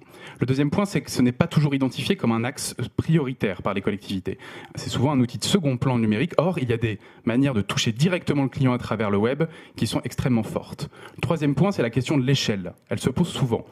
Quelle échelle territoriale prendre pour mettre en place des solutions? Attention aux solutions trop micro qui parfois n'ont pas le volume suffisant pour fonctionner. Et le dernier point, c'est la question justement des outils qui ne sont pas mis dans le bon ordre, avec parfois une mauvaise évaluation d'une situation et donc d'un outil qui n'est pas approprié car peu adapté à un contexte territorial. Comment on encourage le recours aux outils digitaux pour les commerçants? Alors tout d'abord, évidemment, il y a des acteurs à mobiliser. On a tous les techniciens, on a évidemment les acteurs qui sont autour, les partenaires, la CCI. Il faut vraiment identifier les ressources en présence quand on parle de numérique. Il y a évidemment les éléments de la solution, par quels canaux on va passer, le temps de mise en œuvre, immédiat, court terme. Et puis évidemment, avoir une stratégie aussi pour identifier les résultats de ces différents travaux. Alors voilà, est-ce qu'on a aujourd'hui une réussite des différents outils qui sont mis en place? Qu'est-ce qu'on a comme type d'action? Alors, on vous en propose 4, qui sont des actions qui, pour nous, si on les met en place aujourd'hui dans le bon ordre, vont permettre de solutionner la question numérique. Premier point, faire de la commune un relais numérique des commerçants. Ça peut être tout simplement par la mise en place d'une page Facebook, des choses simples, des choses structurées, mais qui permettent de coordonner et de donner une visibilité au commerce. Proposer un annuaire des commerçants sur le site internet. Le deuxième type d'action, c'est de former les commerçants aux bonnes pratiques du numérique. Trouver parmi les personnes au sein de la collectivité, des gens qui techniquement aussi ont les compétences et l'appétence pour le numérique, ou former ou trouver un ambassadeur parmi les commerçants qui va permettre de diffuser aussi ce type de connaissances. Le troisième point, c'est d'attirer les bons porteurs de projets par le marketing territorial. Donc, point extrêmement fort, utiliser les canaux de communication pour mettre en avant un local à la vente, sonder la population sur une activité, on va le voir, il y a un exemple par la suite. Diffuser aussi des plaquettes de commercialisation, on en a fait quelques-unes dans le cadre de nos missions Bérénice, pour mettre en avant les atouts et les spécificités locales. Et enfin, le dernier sujet, et qui rejoint ce qu'on avait évoqué, c'est le fait qu'Internet est un outil formidable pour communiquer sur des dispositifs concrets, faibles d'utilisation, car parfois digitaux. Donc ça peut être des cartes de fidélité centre-ville-périphérie, de l'événementiel, des sondages en ligne, etc. Si on met en place ces actions dans l'ordre et de manière finalement assez simple en termes de coûts humains et financiers, on arrive parfois avec des petits outils de ce type-là à de grands résultats. Donc je vais vous présenter quelques exemples. Quelques bonnes pratiques. Donc on a évidemment parcouru le territoire français et observé parmi certaines communes des belles pratiques. Par exemple, le comité de communes de l'Alsace-Bossuet a mis en place un site internet avec un annuaire complet des commerçants et surtout une charte visuelle et coordonnée qui permet d'avoir une identité graphique complète. Et ça, c'est extrêmement important et j'insiste dessus. Le fait d'avoir une coordination en matière d'identité visuelle, graphique entre la stratégie numérique, les photos qui sont prises et diffusées et la stratégie en matière par exemple de signalétique dans la commune est un point important. Deuxième exemple, la commune de Rospordin qui a mis en place, j'achète à Rospordin, une page Facebook mise en place par les commerçants, très dynamique, hein, on est à quasiment 1000 likes si je ne me trompe pas, et on a là une vraie dynamique, une page qui est fortement abondée en photos, en images, etc. Troisième exemple, Bapaume, qui a mis en place un sondage pour l'implantation d'une friperie, voilà, qui a donné lieu justement à une sollicitation des habitants qui deviennent partie prenante des solutions et des propositions urbaines, et donc derrière pour venir consommer, et sur le centre-ville, c'est beaucoup mieux. Et enfin, deux dernières bonnes pratiques. La vitrine de Banque Loto, donc vous pourrez aller voir aussi leur page Facebook de belle qualité, et la commune de Plouhinec qui a pour le coup lui un compte Instagram très bien organisé avec quelques éléments notamment sur les commerces et sur les événements commerciaux. Je conclus juste en disant que le numérique dans les petites villes de demain est un enjeu de hiérarchisation, de définition claire de l'organisation des actions et attention aux solutions peut-être trop coûteuses et parfois pas adaptées dans un environnement technique où les commerçants ne sont pas toujours épaulés et n'ont pas toujours le temps de suivre la dynamique. Merci à toutes et tous. Merci beaucoup, Monsieur Lemonnier. Merci à la fois pour les éléments de méthode et pour ces illustrations pertinentes et qui attirent l'œil. Hein. C'est très agréable à regarder. On le disait, Monsieur Ernst l'a dit tout à l'heure, la tendance au réflexe digital à consommer par l'intermédiaire des canaux digitaux a tendance à augmenter, y compris dans les petites villes de demain. Et si je fais un clin d'œil à M. Arnaud Ernst, ce n'est pas seulement pour lui rendre hommage pour sa précédente prestation, c'est aussi parce que c'est désormais lui qui va à nouveau revenir à la tribune pour nous parler de la manière dont on peut impliquer les propriétaires des locaux vacants. 6 minutes sur le traitement de la vacance commerciale en France. Un petit enjeu quand même pour nous tous aujourd'hui. Alors on va effectivement échanger essentiellement autour de 3 planches sur des éléments de contexte, des recettes que nous commençons effectivement à voir sur les territoires et sur de la méthodo finalement pour essayer de vous aider à appréhender cette thématique. La vacance, c'est un sujet qui préoccupe tout le monde aujourd'hui, mais qui est vachement récent. Ça a une vingtaine d'années. La préoccupation des acteurs publics, pas seulement d'ailleurs, la préoccupation des bailleurs, la préoccupation des gestionnaires de centres commerciaux, la préoccupation effectivement des foncières sur cette question des boutiques vides. Bon, alors il y a plein de configurations de boutiques vides. Sur le premier graphique que nous avons voulu vous proposer sur cette première planche, Codata, qui est un opérateur belge, si je ne dis pas de bêtises, qui analyse la vacance dans près de 4000 sites en France, alors pas nécessairement dans les PVD, on va y revenir, mais confirme que la vacance commerciale, elle progresse depuis les années 2000 partout en France, y compris de manière plus importante dans les centres commerciaux. Par contre, elle est mieux traitée dans les centres commerciaux. Elle est mieux traitée parce que d'abord on a un monopropriétaire souvent, on a un gestionnaire qui s'en occupe, et puis on la masque, on l'habille, on la banalise, on y met une activité ponctuelle, saisonnière, on y installe des jeux pour enfants, on y installe un bel habillage, un beau trompe-l'œil, et donc elle est moins pénalisante que celle qu'on peut trouver évidemment dans nos centres-bourgs. Dans les PVD et dans les 107 petites villes de demain que nous avons eu l'opportunité d'expertiser, on est entre 15 et 25% de vacances commerciales. Ça corrobore le chiffre tout à l'heure de la 7, autour de 20% en moyenne peut-être. On n'a pas de chiffre complètement globalisé, mais ça peut vouloir dire qu'une boutique sur 4 dans certaines villes est vide. Dans certaines, c'est 1 sur 2, puisqu'effectivement, le champ, c'est 5% de vacances dans les plus faibles, jusqu'à 50% dans certains cas.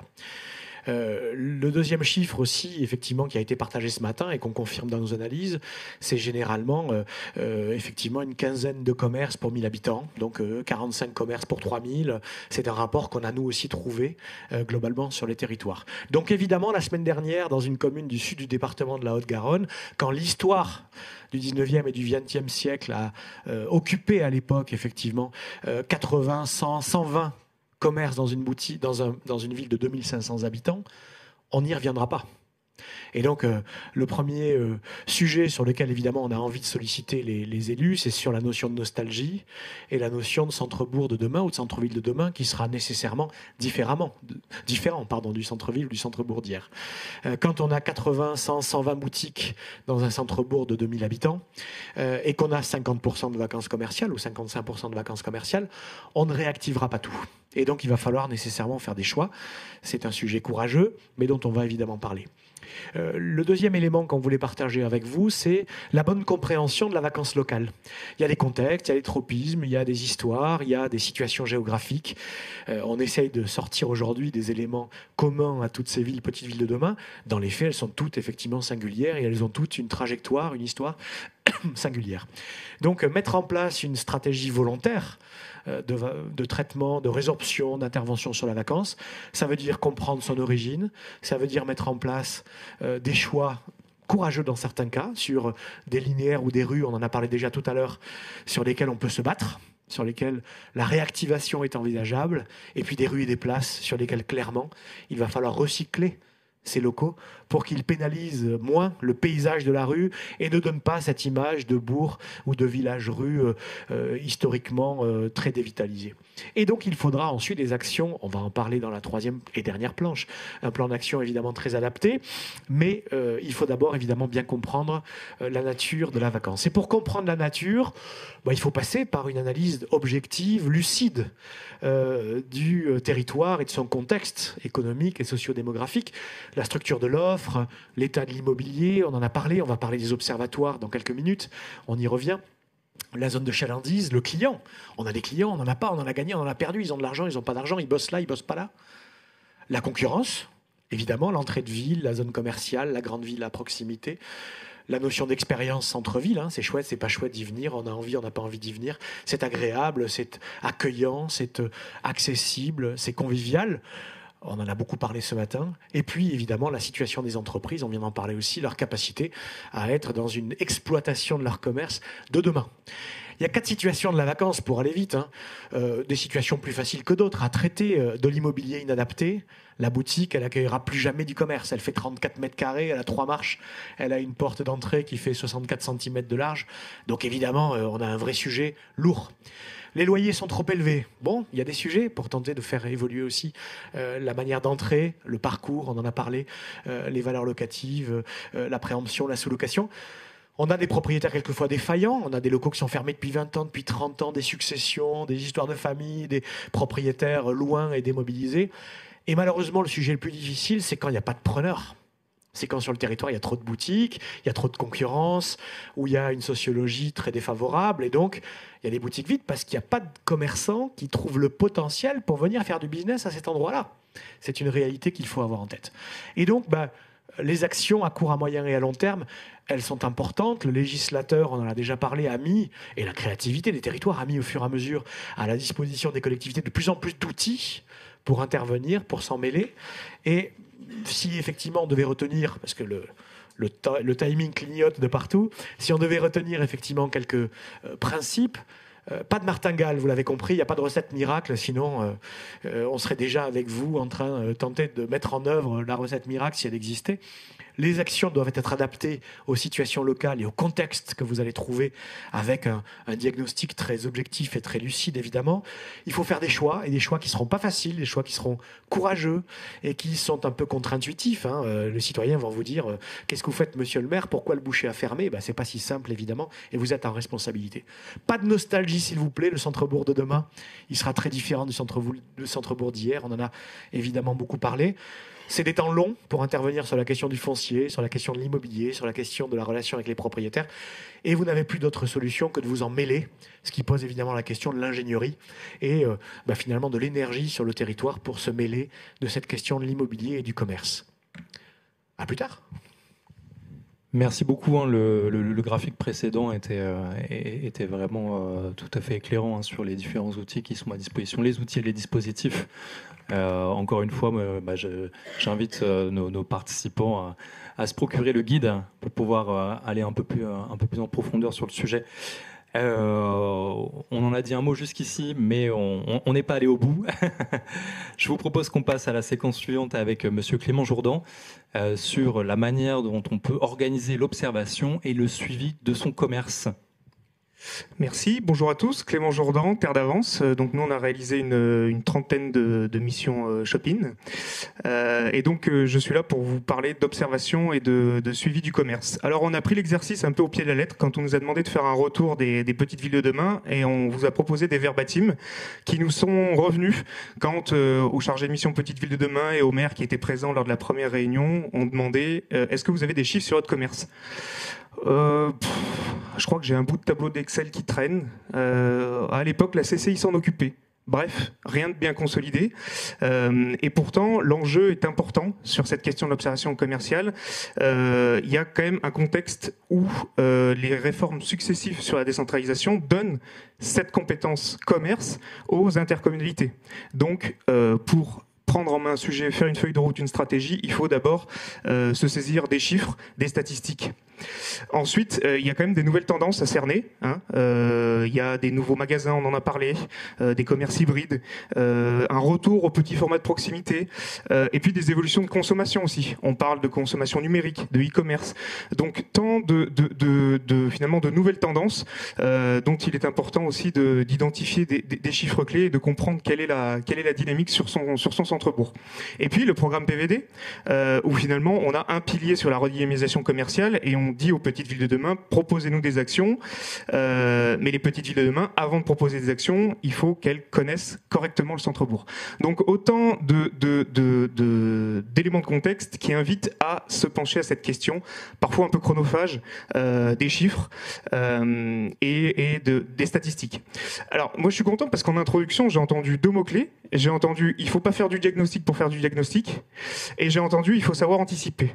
Et finalement c'est ce qu'on vous a remis sur le support sur les 3 objectifs d'un observatoire. Alors évidemment, en premier lieu, c'est acquérir du savoir, de la connaissance sur le territoire. Quel est mon taux de vacances, quel est l'âge de mes commerçants pour pouvoir anticiper un peu mes reprises, quels sont les secteurs clés de mon appareil commercial, est-ce que j'ai de l'alimentaire, pas d'alimentaire, enfin bref, voilà, l'acquisition vraiment de connaissances chiffrées. Ensuite, l'intérêt de l'observatoire, c'est aussi de partager les constats collectivement. C'est de se mettre d'accord sur des chiffres clés avec le système de gouvernance qu'on met en place sur la petite ville de demain. Et donc, les chiffres permettent de poser le bon constat, le bon diagnostic, et ensuite de partir sur la feuille de route. Et c'est un peu l'esprit du 3e point, qui est d'apporter de l'aide à la décision publique locale. C'est ce qu'on disait tout à l'heure, il ne faut pas faire du diagnostic pour faire du diagnostic. L'idée des chiffres, c'est aussi d'éclairer le décideur, en l'occurrence le maire et son conseil municipal. Et donc du coup, nous, le premier conseil qu'on souhaitait vous donner et vous rappeler aujourd'hui, c'est finalement qu'il faut se poser les bonnes questions avant de lancer un observatoire. On le verra sur la diapositive suivante. Finalement, des sources de données, des bases de données sur le commerce, il en existe plein. Et donc finalement, ce qu'on conseille, nous, aux petites villes de demain, c'est de savoir ce qu'on veut sonder. Qu'est-ce que je souhaite observer? Dans quel but? Qu'est-ce qu'il existe déjà aussi à la CCI, à la CMA, comme outil d'observation? quels moyens j'alloue à cette démarche d'observation. Entre le fichier Excel et la démarche d'observation très complète, il y a sans doute un juste milieu en fonction de mes moyens financiers, de mes moyens humains. Est-ce que je mets à contribution mes élus pour m'aider à monter cet observatoire ? Donc la question des moyens. Et enfin, les bons partenaires pour m'aider, on les a évoqués, hein, CCI notamment sur cette question du commerce. Ce serait trahir les petites villes de demain que de dire qu'elles sont face à une situation homogène sur cette question de l'observation. Il y en a qui ont déjà lancé des petites choses, d'autres qui débutent. Donc on a fait un peu deux types de solutions hein, pour essayer de couvrir le spectre large. Premièrement, quand je débute, comment je peux faire, comment je m'y prends pour cette question de l'observation. Dans ce premier cas, l'idée c'est de s'appuyer sur les ressources en interne hein, et pourquoi pas créer un premier groupe de travail municipal. En général, dans mon conseil municipal, j'ai un commerçant. Et donc pourquoi pas donner à cet élu en charge le lancement d'une démarche un peu d'observation. Je mets mon association de commerçants si j'en ai une, je mets quelques citoyens potentiellement aussi dans cette démarche. Bref, construire un petit peu cette petite cellule projet pour lancer sa démarche d'observation. Ensuite, le premier fichier à minima, donc c'est ce que je disais tout à l'heure, le premier fichier Excel hein, sur voilà le nombre de commerçants, leur activité, l'âge du commerçant aussi hein, pour anticiper les reprises, on en a parlé.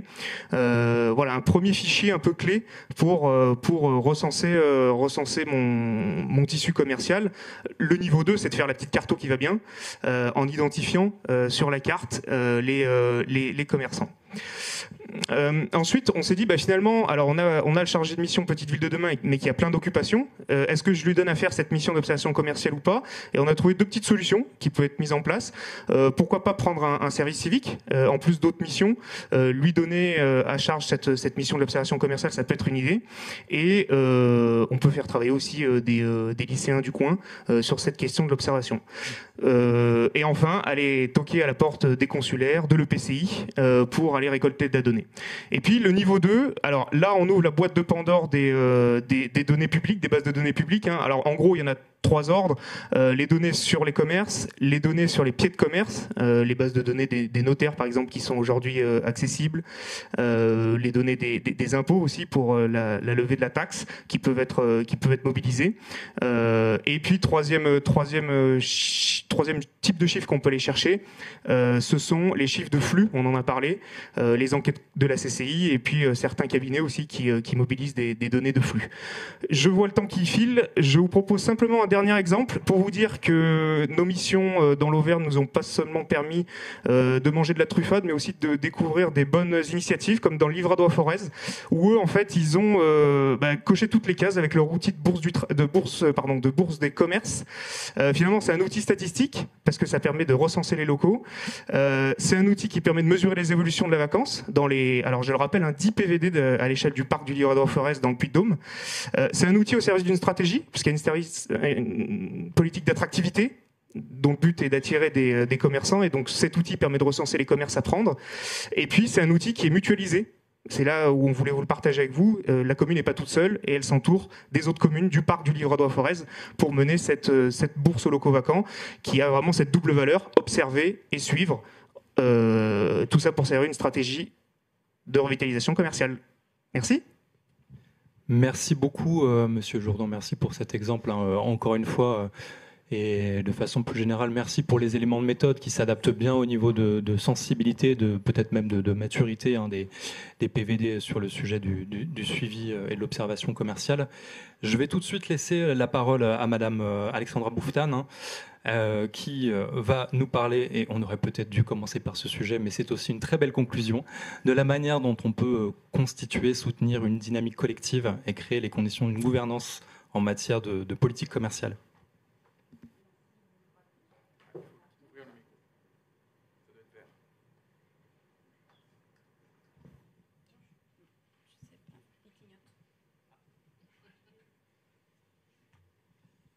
Bonjour à toutes et à toutes. Aujourd'hui, je vais vous parler de la dynamique collective, donc vaste sujet dans les PVD. Alors, quel constat? Aujourd'hui, on a fait 4 constats. Donc, quand on arrive dans une ville PVD, c'est qu'on constate que finalement, la dynamique commerciale est synonyme d'animation commerciale ou d'association de commerçants. Donc, la dynamique collective est portée par souvent l'association des commerçants. Deuxième constat, on constate que sur la quarantaine de PVD que nous avons accompagnés, c'est qu'il y a seulement une commune sur 2 qui bénéficie d'une association de commerçants. Donc une commune sur 2 finalement qui s'implique dans une dynamique collective. Et en plus, cette dynamique collective, ces manifestations commerciales, cette association est souvent portée par un noyau de commerçants qui est assez restreint et qui, au final, abandonnent parce qu'ils sont épuisés, ils sont démotivés, parce qu'ils sont toujours obligés de tirer tous les commerçants, aller vers la collectivité pour demander de l'aide. Et dernier point, à l'inverse, le retour que l'on a des élus et des communes, c'est qu'il y a pour eux une faible disponibilité des commerçants, et puis notamment dans les manifestations qui sont menées par la collectivité. Alors ça se traduit souvent par des horaires qui ne sont pas adaptés, le restaurant qui ferme, finalement peu d'événements en particulier sur ces temps assez forts finalement que mène la collectivité. Donc, pour lancer une dynamique collective, il est important de ne pas attendre la formation d'une association de commerçants. C'est pas grave. Alors, scénario 1, vous n'avez pas d'association de commerçants. Donc, qu'est-ce que je fais? Eh bien, j'essaie déjà de désigner en interne un référent. Alors, ce référent, ça peut être le maire, ça peut être l'élu en charge du commerce, ça peut être le référent PVD, un manager s'il existe. Et l'idée, c'est d'organiser et d'insuffler la dynamique collective. Et pour ça, il faut aller chercher des relais, des ambassadeurs un petit peu volontaires, parce qu'il y en a toujours, on en croise toujours. On nous dit souvent, le boulanger, lui, il est super, il fait des super actions, en plus de faire du super bon pain. Voilà, c'est top. Donc on va aller chercher ce commerçant un peu phare ou parfois ça peut être un ancien commerçant. Nous, on a travaillé à Saint-André-des-Alpes où la dynamique collective était portée par une ancienne commerçante. Et donc c'est elle qui organisait tout et tout. Donc c'était génial pour le coup. Mais il faut aller chercher ces référents. Ça peut être des acteurs économiques, ça peut être, on peut travailler aussi avec la CCI. Il faut essayer de brasser large. Mais il faut aller les identifier. Et ensuite, il faut organiser des temps de rencontre. Donc ces temps de rencontre, ça permet déjà de se rencontrer et d'échanger avec les commerçants. Donc c'est important que ce soit à l'initiative de la commune. Et ensuite, on peut se dire après, on va organiser un programme d'action, on va essayer de monter une association, on va faire des choses pour la ville. Mais il faut vraiment organiser ces temps, ça peut être 2-3 temps par an. On a un exemple, à la fin on en parlera, où ils font ça tous les mois. Donc assez extraordinaire, tous les mois ils se rencontrent. Donc voilà, pour amorcer, insuffler cette dynamique collective. Deuxième hypothèse, deuxième scénario, on a déjà une association. Donc tant mieux, elle vivote un peu, elle organise 2-3 animations par an. L'idée c'est de les challenger et de leur donner un moteur, d'avoir une grosse action phare. Et ça peut être insufflé par la collectivité, ça peut être aussi financé. On peut l'aider. Donc il y a plein de choses qui existent, des marketplaces, des cartes de fidélité, il y a plein des concours, il y a plein d'idées. Ensuite, c'est aussi peut-être une aide sur un poste. Donc ça peut être, par exemple, financer un manager de centre-ville qui peut être délégué aussi à cette association et amener finalement de l'aide, parce que c'est ce qui leur manque aussi, du temps, de l'aide, etc. Et ça peut être aussi créer une instance supra, à l'échelle de l'intercommunalité, de se regrouper entre plusieurs associations de l'interco, ou d'avoir aussi un référent intercommunal qui impulse cette dynamique collective. Donc il y a 2 exemples qui sont assez intéressants. Donc à Langogne, donc on est en Lozère, on est à peu moins de 3000 habitants. Donc ils ont créé une SIC, donc c'est inspiré des sociétés de développement québécoises. Et donc l'intérêt là, c'est la mutualisation de moyens. pour travailler sur des sujets assez importants. Donc, donc eux, ils ont travaillé sur une marketplace, ils ont créé leur site internet, ils ont lancé un click and collect durant le Covid, et ils ont même créé un espace de coworking. Et ça, c'est intéressant parce que en fait, ils se sont regroupés à la fois la communauté de communes, des acteurs économiques locaux, les associations, il y a eu des particuliers, les chambres consulaires, et il y a vraiment une dynamique commune de maintenir ou d'attirer, d'implanter des nouvelles activités. Et dernier exemple, donc là on est dans la commune des Loches, et là c'est une commune qui est très bien organisée et qui organise des petits déjeuners commerçants, donc vraiment dans une volonté de cohésion et d'échange entre municipalité et les commerçants, mais c'est à l'initiative de la municipalité. Ils n'attendent pas les commerçants. Et chaque jeudi, tous les jeudis, premier jeudi du mois, ils se regroupent pour un petit déjeuner dans un café de la ville avant l'ouverture. C'est important de s'adapter aussi aux horaires des commerçants pour pouvoir échanger. Et donc, ils ont un vrai dynamisme à Loches. Donc, la dynamique collective, elle doit être vraiment impulsée et organisée par la collectivité. Il ne faut pas attendre en fait les commerçants là-dessus. Voilà. Merci beaucoup Madame Bouvetan, merci pour ces deux exemples passionnants et éclairants. Merci à nos 5 experts qui ont bien voulu se plier au jeu difficile des 6 minutes d'intervention à chaque fois. Je vais me tourner vers Lauriane qui a récolté quelques questions. Je vous propose qu'on les prenne peut-être 2 par 2 pour aller un peu vite et pouvoir avoir droit à un petit temps de conclusion. Lauriane, tu as la parole. Alors, nous avons évoqué plutôt les servitudes d'alignement commercial pour réglementer le changement de destination des locaux, du commerce vers l'habitation. Avez-vous connaissance de communes ayant mis en place un linéaire d'interdiction de la destination commerce en entrée de ville, par exemple ? Est-ce que l'un d'entre vous veut se saisir de cette question un peu piégeuse ? On a partagé tous ensemble le constat que globalement les outils d'urbanisme n'étaient pas mobilisés sur les territoires petites villes de demain. Ça fait partie quasiment systématiquement de nos recommandations sur le territoire. Tout à l'heure, les urbanistes en parlaient aussi. Cette boîte à outils, effectivement, des alignements, des destinations de construction dans les PLU, PLUI, était une vraie chance pour traduire une stratégie d'aménagement commercial dans ces documents d'urbanisme, effectivement. Donc on n'a pas beaucoup de bons exemples encore, mais tout est à venir. Je me permets de compléter. Dans le PLUI, par exemple, du Grand Angoulême, il y a une perte de commercialité après 2 ans sur tous les linéaires qui ne sont pas situés sur les linéaires stratégiques commerçants. Un exemple. Voilà. C'est un outil intéressant pour le coup pour faire basculer le commerce vers une mutation vers d'autres fonctions et d'autres activités et d'éviter qu'il y ait du commerce qui remplace le commerce. Bon, il y a toujours ce timing des 2 ans, mais voilà, c'est un exemple qui peut servir. On organise la rétractation du périmètre commercial. Deuxième question peut-être, Lauriane ? On voit apparaître de nombreuses demandes d'utilisation de casiers ou de distributeurs automatiques sur des façades commerciales, produits frais, plateaux. Quels outils pour éviter ces implantations ?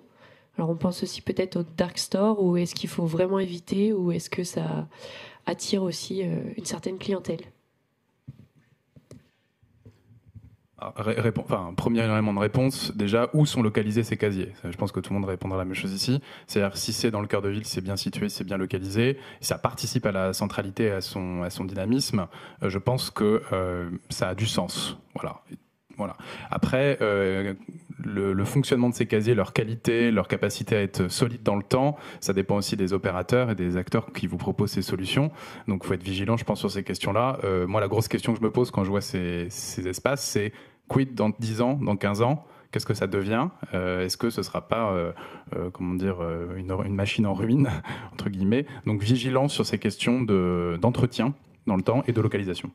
Et Dark Store, le sujet a été traité récemment, c'est le PLU aujourd'hui qui permet de considérer notamment que c'est un entrepôt. Et donc effectivement, on peut traiter la question de l'implantation des Dark Stores. c'est plutôt dans les grandes villes que ça se passe, le vrai dark store, dans les métropoles, puisque ce sont aujourd'hui la ville de Paris et d'autres métropoles qui se préoccupaient.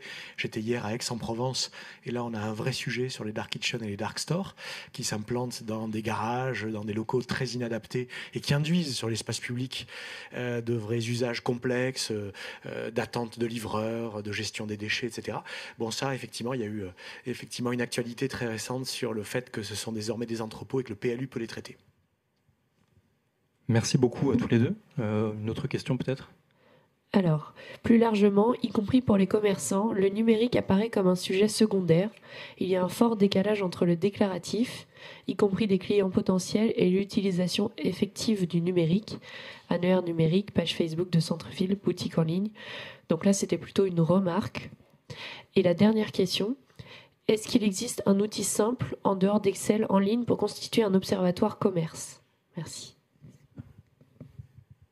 Peut-être reprendre la main là-dessus. Alors, je vais simplement citer un, c'est les CCI qui ont des observatoires un peu clés en main, qui ont des données à disposition et qui peuvent aider les petites villes de demain à aller justement au-delà un peu de ce tableau Excel. Donc on invite les petites villes de demain à se rapprocher des CCI qui ont les données et qui ont le squelette pour fabriquer le bon observatoire adapté.